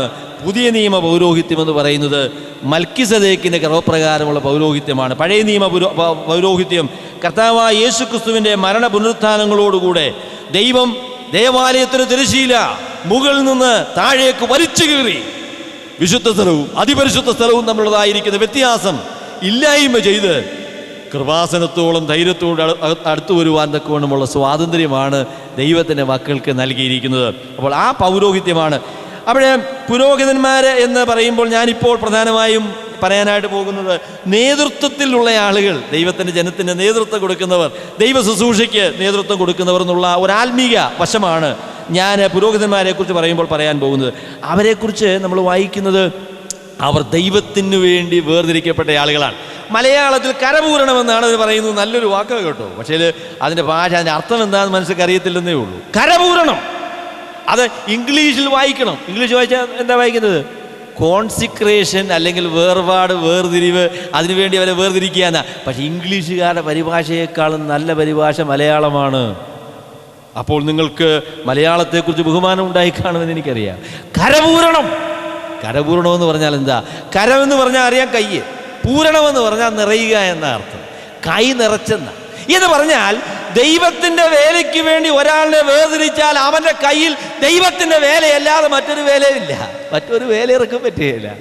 ദൈവത്തിൻ്റെ വേലയാൽ, ദൈവത്തോടുള്ള ദൈവിക പ്രവർത്തനങ്ങളാൽ തൻ്റെ ജീവിതവും ഹൃദയവും ഒക്കെ നിറഞ്ഞിരിക്കുന്നു. അവൻ്റെ കൈ മുഴുവനും ദൈവത്തിൻ്റെ വേല കൊണ്ട് നിറഞ്ഞിരിക്കുകയാണ്. കരപൂരണം. എൻ്റെ പ്രിയമുള്ളവരെ, ദൈവത്തിൻ്റെ വേലയ്ക്ക് വേണ്ടി വേർതിരിച്ച ആളുകൾ പാർട്ട് ടൈം അല്ല കേട്ടോ, പാർട്ട് ടൈം അല്ല. ചിലർ പാർട്ട് ടൈമായിട്ടുള്ള വേലക്കാരും ഫുൾ ടൈം എന്ന് പറഞ്ഞാൽ ഞാനവരെ ഒന്നും പറയുമല്ലോ കേട്ടോ, എല്ലാവരും ഫുൾ ടൈമാണ്. എല്ലാ ആൾക്കാരും ഫുൾ ടൈമാണ്. നിങ്ങൾ വേല ചെയ്യുന്നവർ പക്ഷേ പല ഇടങ്ങളിലായിരിക്കാം, അത് കുഴപ്പമൊന്നുമില്ല. ദൈവവേലയ്ക്ക് വേണ്ടി വേർതിരിക്കപ്പെട്ട ആളുകളാണ്. ദൈവവേലയ്ക്ക് വേണ്ടി വേർതിരിക്കപ്പെട്ട ആളുകളെ വേർതിരിക്കാനായിട്ടുള്ള വലിയ ശുശ്രൂഷകളൊക്കെ നമുക്ക് ഈ വേദഭാഗത്ത് കാണാനായിട്ട് സാധിക്കും. ഈ ശുശ്രൂഷകൾ 7 ദിവസമാണ് നീണ്ടുനിന്നത്. അപ്പോൾ മോശെ അവരോട് പറഞ്ഞു, ഈ ശുശ്രൂഷകൾ നടക്കുന്ന കാലത്ത് ദേവാലയത്തിൻ്റെ വിശുദ്ധ സ്ഥലം വിട്ട് നിങ്ങൾ വെളിയിലോട്ടിറങ്ങി അന്നിറങ്ങി ചാവുമെന്ന് പറഞ്ഞു. നിങ്ങൾ സൂക്ഷിച്ചോണം. പഴയ നിയമത്തിൽ വേലയ്ക്കായിട്ട് വരുന്ന ആളുകൾ പേടിച്ചാൽ വന്നത് കേട്ടോ. അവർക്ക് ഭയങ്കര പേടിയായിരുന്നു. എന്തെങ്കിലും കുഴപ്പം കാണിച്ചാൽ പിന്നെ എടുത്തുകൊണ്ട് പോവുക എന്നുള്ളതാണ് പണി. ദൈവം ഈ കാലങ്ങളിൽ അങ്ങനെയൊന്നും ചെയ്യുന്നില്ല എന്നുള്ളത് ഓർത്ത് ദൈവത്തിന് സ്തോത്രം. അല്ലെങ്കിൽ പിന്നെ നമുക്ക് ഇവിടെ കാണാൻ നിൽക്കാൻ പറ്റുമായിരുന്നു. സ്വർഗത്തിലെ ദൈവത്തിൻ്റെ കാരുണ്യത്തിനായിട്ട് സ്തോത്രം. പക്ഷേ ദൈവത്തിൻ്റെ മനോഭാവം വ്യത്യാസപ്പെട്ടില്ല കേട്ടോ. പാപം ചെയ്യുന്ന എല്ലാ മനുഷ്യരെയും ദൈവം തല്ലിക്കൊല്ലുന്നില്ല, പക്ഷേ ചില അവസരത്തിൽ കൊന്നിട്ടുണ്ട്. എന്താ കൊന്നതിൻ്റെ കാരണമെന്ന് ചോദിച്ചാൽ ഇതാണ് ദൈവത്തിൻ്റെ പ്രകൃതമെന്ന് കാണിക്കാൻ വേണ്ടിയാ.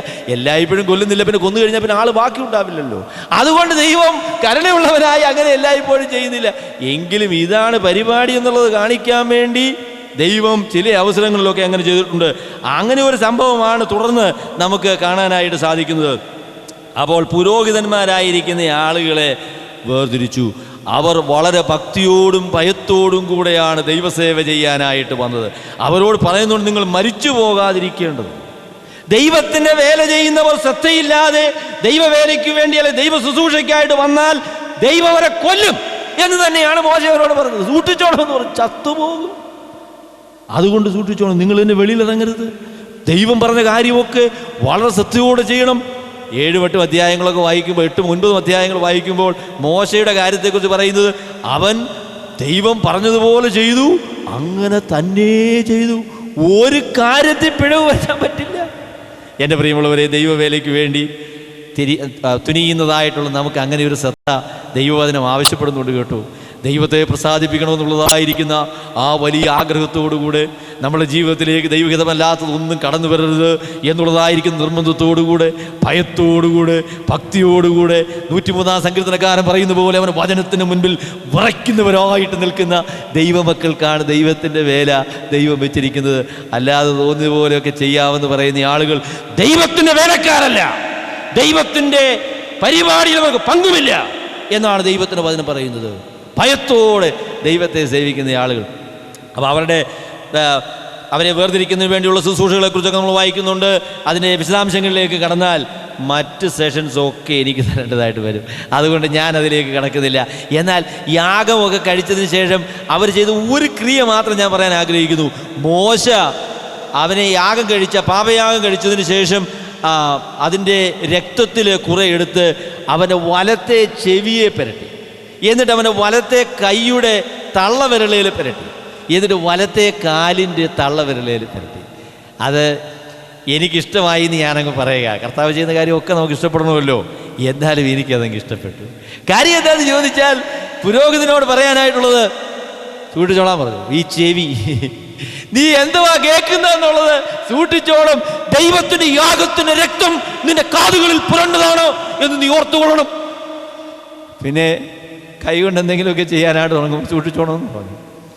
Your hand is sanctified. നിന്റെ കരങ്ങൾ വേർതിരിക്കപ്പെട്ടതായിട്ടുള്ള കരങ്ങളാണ്. നിന്റെ കാലുകൾ എവിടേക്കാണ് പോകുന്നത് നീ സൂക്ഷിച്ചോണം. നിന്റെ കാലുകൾ ദൈവത്തിന് വേണ്ടി വേർതിരിക്കപ്പെട്ടതാണ്. ദൈവത്തിൻ്റെ മക്കൾ കേൾക്കുന്ന കാര്യങ്ങൾ, അവർ ചെയ്യുന്ന കാര്യങ്ങൾ, അവർ ഇടപെടുന്നതായിട്ടുള്ള കാര്യങ്ങളൊക്കെ വിശുദ്ധമാണ്. അവർ ദൈവത്തിന് വേണ്ടി വേർതിരിക്കപ്പെട്ടവരാണ്. അങ്ങനെ ദൈവം അവരെ വേർതിരിച്ചു. അവസാനം മോശ ഈ യോഗ്യതയും പദവിയും എല്ലാം അഹരോന് കൊടുത്തു. അഹരോന് യാഗം കഴിച്ച് അവസാനം ദൈവത്തിൻ്റെ അഗ്നി അവിടെ ഇറങ്ങി, ദൈവത്തിൻ്റെ മഹത്വം അവർ കണ്ടു. മറുവശമാണ് നമ്മൾ 10-ാമത്തെ അധ്യായത്തിൽ വായിക്കുന്നത്. ദൈവവേലയിൽ ദൈവമക്കൾ ശ്രദ്ധിക്കേണ്ടതായിട്ടുള്ള കാര്യം, നാദാബും അബീഹു എന്ന് പറയുന്നതായിട്ടുള്ള 2 ആൾക്കാർ, അത് അഹരോൻ്റെ 2 പുത്രന്മാരാണ്, മൂത്ത 2 പിള്ളേർ.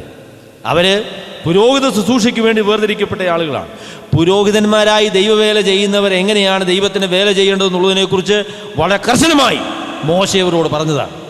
പക്ഷേങ്കിൽ ഈ 2 സഹോദരന്മാർ വലിയ ശ്രദ്ധ കൂടാതെ ദൈവത്തിന് വേലയില്ലയോ എന്ന് പറഞ്ഞ് അവർ ധൂപവർഗവുമായിട്ട് ധൂപം കാണിക്കാനായിട്ട് പോയി. പക്ഷെങ്കിൽ അവർ എടുത്തതായിട്ടുള്ള അഗ്നി അന്യാഗ്നിയായിരുന്നു എന്നാണ് നമ്മളവിടെ വായിക്കുന്നത്.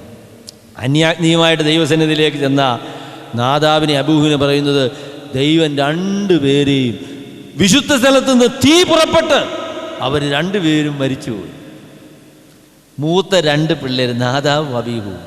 ദൈവത്തിൻ്റെ അഗ്നി വിശുദ്ധ സ്ഥലത്ത് നിന്ന് പുറപ്പെട്ട് അതിൻ്റെ 9-ാമത്തെ അധ്യായത്തിൽ നമ്മൾ വായിക്കുന്നത്, ദൈവത്തിന് പ്രസാദം വെളിപ്പെടുത്തുവാനായി ദൈവത്തിൻ്റെ അഗ്നി ഇറങ്ങി യാഗത്തെ ദഹിപ്പിച്ച കാര്യം അവിടെ പറഞ്ഞിട്ടുണ്ട്. എൻ്റെ പ്രിയമുള്ളവരെ, ഞാൻ പറയാം, ദൈവത്തിൻ്റെ അഗ്നി എന്ന് പറയുന്നത് ദൈവപ്രസാദത്തിൻ്റെയും ദൈവാനുഗ്രഹത്തിൻ്റെയും മാത്രം പ്രദർശനമല്ല, ദൈവത്തിൻ്റെ നീതിയുടെയും ദൈവത്തിൻ്റെ ന്യായവിധിയുടെയും പ്രദർശനം കൂടെയാണ് എന്നുള്ള കാര്യം ദൈവമക്കൾ ഓർത്തോണം.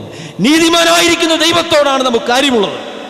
അതുകൊണ്ട് ഭയത്തോടും ഭക്തിയോടും കൂടെ ദൈവസേവ ചെയ്യാനുള്ള നിർബന്ധം നമുക്കുണ്ട്. നാദാബും അബീഹുവും മരിച്ചതുപോലെ അതേ ഗൗരവത്തിൽ മരിക്കുകയായിരുന്നെങ്കിൽ ഇസ്രായേലിൻ്റെ ചരിത്രത്തിൽ ഒരുപാട് പേര് മരിച്ചേനെ. ഏലിയുടെ പിള്ളേരെ കുറിച്ച് നമുക്കറിയാം. അവർ എത്ര പ്രാവശ്യം, ഞാൻ വിചാരിക്കുന്നു അവർ കത്തിച്ചാമ്പലാകേണ്ട ആളുകളാണ്. എന്നാൽ ദൈവം അവരെ കൊന്നില്ല. അതിൻ്റെ കാര്യം എന്താണെന്ന് ചോദിച്ചാൽ, ദൈവത്തിൻ്റെ നീതിയുടെ നിലവാരം ദൈവം വെളിപ്പെടുത്തും. എല്ലായ്പ്പോഴും ദൈവം തൻ്റെ നീതി അനുസരിച്ച് എല്ലാവരെയും ശിക്ഷിക്കുന്നില്ല. ദൈവത്തിൻ്റെ നിലവാരം വെളിപ്പെടുത്തും. അനന്യാസും സപ്പീറയും വസ്തു വിറ്റിട്ട് കുറച്ച് കാശെടുത്ത് പോക്കറ്റിൽ വെച്ച്, പോക്കറ്റിലായിരിക്കില്ലല്ലേ, അലമാരിയിലായിരിക്കും, ശരി, അവിടെ വെച്ചേച്ച് ബാക്കി ഭാഗവും കൊണ്ട് വന്ന് പത്രോസിനെ കാൽക്ക് വെച്ചു. ഞാൻ വിചാരിക്കുന്നു ഇന്ന് വസ്തു വിറ്റേച്ച് അതിൻ്റെ ഗവൺമെൻറ്റിനെ കളിപ്പിച്ച ഭാഗമാണെങ്കിലും അതെങ്കിലും കൊണ്ടുവന്നാൽ നമുക്ക് തോന്നും അല്ലേ? അയ്യോ, നമ്മളത് വാങ്ങിച്ച് പോക്കറ്റ് വയ്ക്കും. അപ്പോൾ പത്രോസ് ചോദിച്ചു, നീ ദൈവത്തിൻ്റെ പരിശുദ്ധാത്മാവിനോട് കള്ളം പറഞ്ഞു, നീ ഇത്രയ്ക്കോ ഇത് വിറ്റത് എന്ന് പറഞ്ഞാൽ, വിറ്റിട്ട് അതെല്ലാം കൊണ്ട് കൊടുക്കണമെന്നുള്ള രീതിയിലല്ല, പക്ഷെങ്കിൽ എല്ലാം കൊടുത്തുന്നൊരു പേരും വേണം, പക്ഷെ എല്ലാം കൊടുക്കാനുള്ള മനസ്സുമില്ല. അതങ്ങ് മനസ്സിരിക്കട്ടെന്ന് പറഞ്ഞു. നീ ദൈവത്തിന്റെ പരിശുദ്ധാത്മാവിനോടാണ് അസത്യം പറഞ്ഞത്. വീണ് പ്രാണനെ വിട്ടു എന്നാ പറയുന്നത്. അങ്ങനെ നമ്മുടെ സഭയിലൊക്കെ ആളുകൾ പ്രാണനെ വിടുകയായിരുന്നെങ്കിൽ ജീവനുള്ള എത്ര പേര് കണ്ടേനി? നമ്മുടെ ക്യാമ്പിന് ആൾ പറഞ്ഞേന്, നിശ്ചയമായിട്ടും പറഞ്ഞേന്. അയ്യോ, സ്വർഗത്തിലെ ദൈവം അങ്ങനെ ചെയ്യുന്നില്ല എന്നുള്ളത് ഓർത്ത് ദൈവത്തിന് സ്തോത്രം. പക്ഷെ ദൈവത്തിന് നിലവാരം മാറിയിട്ടില്ല കേട്ടോ. അങ്ങനെ ചെയ്യാനാണ് ദൈവത്തിൻ്റെ രീതി എന്ന് പറയുന്നത്. അതാണ് ദൈവം നമ്മളോട് കരുണ കാണിക്കുന്നു എന്നേ ഉള്ളൂ. നാദാബും അബീഹുവും ദൈവത്തിൻ്റെ വേല, ദേവാലയത്തിലെ ശുശ്രൂഷ അവർക്ക് ഇഷ്ടമുള്ളതുപോലെ ചെയ്യാനായിട്ട് വിചാരിച്ചു. വിശുദ്ധ സ്ഥലത്ത് നിന്ന് തീ ഇറങ്ങിയിട്ട് അവർ രണ്ടുപേരെയും കൊന്നുകളഞ്ഞു, ഒറ്റയടിക്ക്. പക്ഷെ അവർ കത്തിപ്പോയി ഒന്നുമില്ല കേട്ടോ, ചാരമൊന്നും ആയില്ല. അടിച്ച് ഷോക്കടിച്ച് രണ്ടുപേരും കിടപ്പുണ്ടോ. എന്നിട്ട് അഹരോനോട് മോശ പറഞ്ഞു, നീ സൂക്ഷിച്ചോണമെന്നു, കരയരുതെന്നു. അയ്യോ, സന്ദീപ് ഉണ്ണികൃഷ്ണൻ്റെ അപ്പൻ്റെ കാര്യം നിങ്ങൾക്ക് അറിയാലേ? അയ്യോ, അദ്ദേഹം കരഞ്ഞെന്ന് ഞാനൊന്നും പറയില്ല കേട്ടോ. പിന്നെ അദ്ദേഹത്തെക്കുറിച്ചുള്ള വിശദീകരണം പിന്നെ ആയിക്കോട്ടെ. സഹിക്കാൻ പറ്റിയില്ല.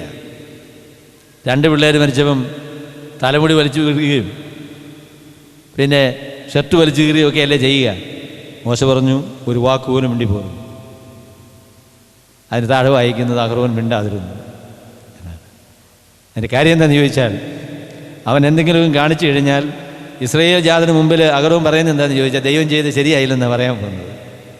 അങ്ങനെ പറയാൻ നമുക്ക് അനുവാദമില്ല എൻ്റെ പ്രിയമുള്ളത്. സ്വർഗത്തിലെ ദൈവത്തിൻ്റെ നീതിയുള്ള വിധിയുടെ മുൻപിൽ ഭയത്തോടും ഭക്തിയോടും കൂടെ അതിനെ സ്വീകരിക്കുവാനുള്ള ആ വലിയ ഉത്തരവാദിത്വമാണ് ദൈവത്തിന് മക്കൾക്ക് ദൈവം കൊടുത്തിരിക്കുന്നത്. അഹരോനോ മിണ്ടാതിരുന്നു എന്നാണ് നമ്മൾ വായിക്കുന്നത്. ദൈവം നീതിയുള്ള ന്യായാധിപതിയാണ്. അവനോട് അടുക്കുന്നവർ വിശുദ്ധന്മാരായിരിക്കണമെന്ന് ദൈവം ആവശ്യപ്പെടുന്നു. നമ്മുടെ ജീവിതത്തെ ലാഘവമായി വിചാരിക്കുകയും ദൈവത്തെ വല്ല വിധേനയും ആരാധിച്ചു കളയാമെന്ന് കരുതുകയും ചെയ്യുന്നത് അപകടകരമാണ് എന്നാണ് ദൈവത്തിൻ്റെ വചനം നമ്മളോട് പറയുന്നത്. അതുകൊണ്ട് വിശുദ്ധിയോടുകൂടെ ദൈവത്തിൻ്റെ പ്രമാണങ്ങൾക്ക് വിധേയപ്പെട്ട് ദൈവത്തെ ഭയപ്പെട്ട് ജീവിക്കുവാനുള്ള കടപ്പാട് ദൈവജനത്തിനുണ്ട്. ഞാൻ വിചാരിക്കുന്നു ഈ കാലഘട്ടത്തിൽ നമുക്കൊക്കെ പറ്റിയ ഒരു വലിയ പ്രശ്നമെന്ന് പറയുന്നത് ദൈവഭയമില്ല. പാവമൊക്കെ ചെയ്തേച്ച് എങ്ങനെയൊക്കെ അങ്ങ് കഴിയാമെന്നാണ് വിചാരിക്കുന്നത്. അയ്യോ, ദൈവത്തെ ഭയപ്പെടുന്ന ദൈവജനത്തിനായിട്ട് ദൈവത്തിന് സ്തോത്രം. ദൈവത്തിൻ്റെ അടുക്കൽ ദൈവത്തിൻ്റെ വിശുദ്ധിയെക്കുറിച്ച് ഉള്ള ബോധ്യ നിമിത്തം പാപത്തിന് മുൻപിൽ നടുങ്ങുന്ന ദൈവമക്കൾക്കായിട്ട് സ്തോത്രം. 4-ാം സങ്കീർത്തനക്കാരൻ അങ്ങനെയാ പറയുന്നത്, നടുങ്ങുവിൻ, പാപം ചെയ്യാതിരിപ്പീൻ. പലർക്കും നടുകയില്ല, അതുകൊണ്ടാണ് പാപം ചെയ്യുന്നത്. ദൈവത്തെ ഭയമില്ല.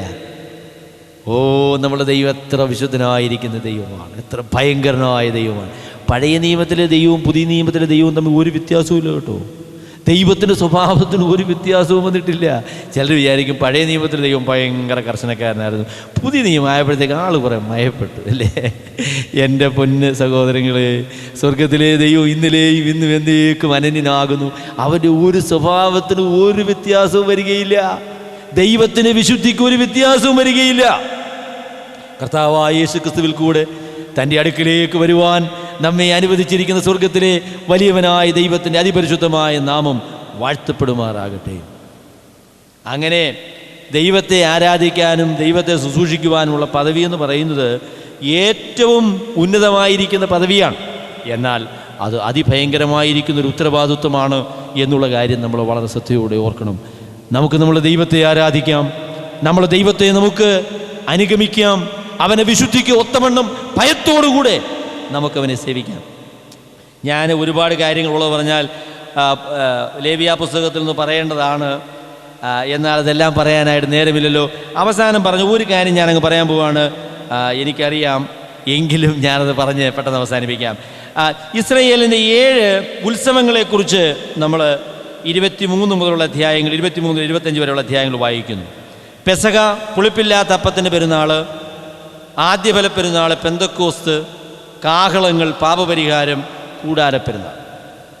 അതിലെ 3 പെരുന്നാളുകൾ, പെസഹ, പുളിപ്പില്ലാത്ത അപ്പത്തിൻ്റെ പെരുന്നാൾ, ആദ്യഫലം എന്ന് പറയുന്നത് ഒരുമിച്ചാണ്. ആബീബ് മാസം 14-ാം തീയതിയാണ് പെസഹ. അത് അവരുടെ ആദ്യ മാസമാണ്, അതിന് 14. ആബീബ് മാസം 15-ാം തീയതിയാണ് പുളിപ്പില്ലാത്ത അപ്പത്തിൻ്റെ പെരുന്നാൾ. അത് 16-ാം തീയതിയാണ് ആദ്യ ഫലത്തിൻ്റെ പെരുന്നാൾ. അങ്ങനെ 3 പെരുന്നാളുകളും ഒരുമിച്ചാണ്. അപ്പം യെരുശലേമിലെ ഈ ആരാധനയ്ക്ക് വേണ്ടി വരുന്ന അല്ലെങ്കിൽ ഉത്സവത്തിന് വേണ്ടി വരുന്ന ആളിന് 3 ഉത്സവങ്ങളിൽ പങ്കെടുക്കാനായിട്ടുള്ള സൗകര്യം ഉണ്ട്. അപ്പം ഇത് പെസഹ, പുളിപ്പില്ലാത്ത അപ്പത്തിൻ്റെ പെരുന്നാൾ, ആദ്യഫലം എന്ന് ഈ പെരുന്നാളുകളെക്കുറിച്ച് പറയുമ്പോൾ അതിന് ദൈവത്തിൻ്റെ സന്നിധിയിൽ നന്ദി സൂചകമായിരിക്കുന്ന ഒരു വശവും അതുപോലെ തന്നെ പ്രവചനപരമായിരിക്കുന്ന വശവുമുണ്ട്. അത് ഞാൻ അതിവേഗത്തിൽ പറഞ്ഞ് ഞാൻ അവസാനിപ്പിക്കാം. പെസഹ എന്ന് പറയുന്നത് കർത്താവായ യേശുക്രിസ്തുവിൻ്റെ പാപപരിഹാര ബലിയെ കാണിക്കുന്നതാണ്. പെസഹ നിമിത്തമാണ് വീണ്ടെടുപ്പ്. പക്ഷേ വീണ്ടെടുത്ത ആളുകൾ പുളിപ്പില്ലാത്ത അപ്പത്തിൻ്റെ പെരുന്നാൾ ആചരിക്കാൻ കൽപ്പിക്കപ്പെട്ടവരാണ്. അത് 1 കൊരിന്ത്യർ 5-ാമത്തെ അധ്യായത്തിൽ വായിക്കും. നമ്മുടെ പെസഹ കുഞ്ഞാട് മറുക്കപ്പെട്ടിരിക്കുന്നു, ക്രിസ്തു തന്നെ. അതുകൊണ്ട് ഈ ലോകത്തിലുള്ളതായിരിക്കുന്ന മാലിന്യങ്ങൾ ഒന്നും കൂടാതെ പുളിപ്പില്ലാത്ത അപ്പത്തിന് പെരുന്നാൾ ആചരിക്കുവാൻ നമ്മൾ കടപ്പെട്ടവരാണെന്ന് അപ്പോസ്തലനായ പൗലോസ് പറയും. എൻ്റെ പ്രിയമുള്ളവരെ, കർത്താവായ യേശുക്രിസ്തു രക്ഷിതാവും കർത്താവുമായി സ്വീകരിച്ചവർ ലോകത്തോടുള്ള പാപത്തിന് ബന്ധം ഉപേക്ഷിച്ച് വിശുദ്ധിയിൽ പുളിപ്പില്ലാത്ത അപ്പത്തിൻ്റെ പെരുന്നാൾ ആചരിപ്പാൻ കടപ്പെട്ടവരാണ്. പിന്നീട് അതിനോട് ചേർന്നുള്ളതാണ് ആദ്യഫലം എന്ന് പറയുന്നത്. ആദ്യഫലം എന്ന് പറയുന്നത് കർത്താവായ യേശുക്രിസ്തുവിൻ്റെ പുനരുത്ഥാനമാണ്.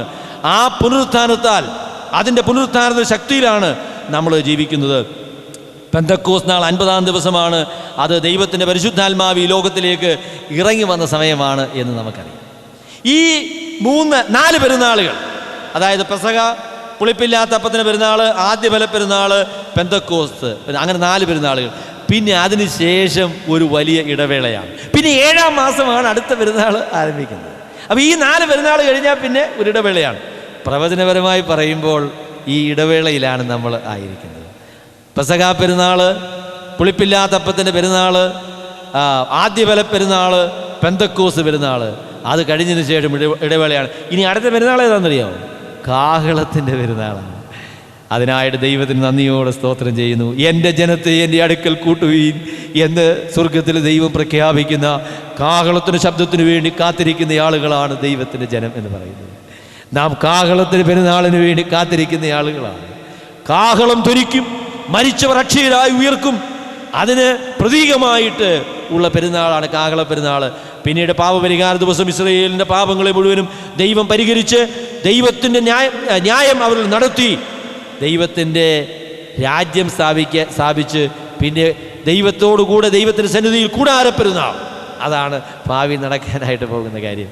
ഇതൊക്കെ വളരെ വിശദമായി പറയുകയും ചിന്തിക്കുകയും ഒക്കെ ചെയ്യുവാൻ ആവശ്യമുള്ള വളരെ മനോഹരമായിരിക്കുന്ന വേദഭാഗങ്ങളാണ്. എന്നാൽ നിങ്ങളത് വായിക്കുകയും ചിന്തിക്കുകയും ചെയ്യും എന്ന് ഞാൻ ആശിക്കുന്നു. എൻ്റെ പ്രിയമുള്ളവരെ, നമ്മുടെ പാപങ്ങളെ ഒരിക്കലായി തന്നെ വിശുദ്ധയാഗത്താൽ പരിഹരിച്ച് നമ്മുടെ ഉള്ളിലേക്ക് ദൈവത്തിൻ്റെ പരിശുദ്ധാത്മാവിനെ അയച്ച് കർത്താവായ യേശുക്രിസ്തുവിന് വേണ്ടി വിശുദ്ധിയോടെ കാത്തിരിക്കുന്നവരായി ദൈവമക്കളാക്കി ദൈവം നമ്മളെ രൂപപ്പെടുത്തിയിരിക്കുന്നു. നമ്മുടെ പ്രത്യാശയുടെ നിവൃത്തിയായി കർത്താവ് താൻ ഗംഭീരനാദത്തോടും പ്രധാന ദൂതൻ്റെ ശബ്ദത്തോടും ദൈവത്തിൻ്റെ കാഹളത്തോടും കൂടെ സ്വർഗത്തിൽ നിറങ്ങി വരികയും ക്രിസ്തുവിൽ മരിച്ചവർ മുൻപേ ഉയർത്തെഴുന്നേൽക്കുകയും ചെയ്യും. പിന്നെ ജീവനോടെ ശേഷിക്കുന്ന നാം അവരോടുകൂടെ കർത്താവിനെ എതിരേൽപ്പാൻ ആകാശമേഘങ്ങളിൽ എടുക്കപ്പെടും. അങ്ങനെയുള്ളൊരു പ്രത്യാശയ്ക്ക് വേണ്ടി ദൈവം നമ്മളെ വേർതിരിച്ച് ആക്കിയിരിക്കുന്നു. കർത്താവിൻ്റെ വരവിന് വേണ്ടി നമുക്ക് നോക്കി പാർക്കാം. അവൻ്റെ രക്തത്താൽ ശുദ്ധീകരിക്കപ്പെട്ട ദൈവത്തിൻ്റെ ജനമെന്നുള്ള രീതിയിൽ ഈ പാപമെങ്കിലുമായ ലോകത്തിൽ പാപത്തോട് വേർപെട്ട് കർത്താവിൻ്റെ കൃപയിൽ നമുക്ക് ജീവിക്കാം. കർത്താവ് വരുവാൻ അടുത്തിരിക്കുന്നു. അവൻ്റെ അതിപരിശുദ്ധമായ നാമം വാഴ്ത്തപ്പെടുമാറാകട്ടെ. അവൻ്റെ വരവിന് വേണ്ടി നമുക്ക് ഒരുങ്ങാം. സ്വർഗത്തിലെ ദൈവം നമ്മെ സഹായിക്കുമാറാകട്ടെ.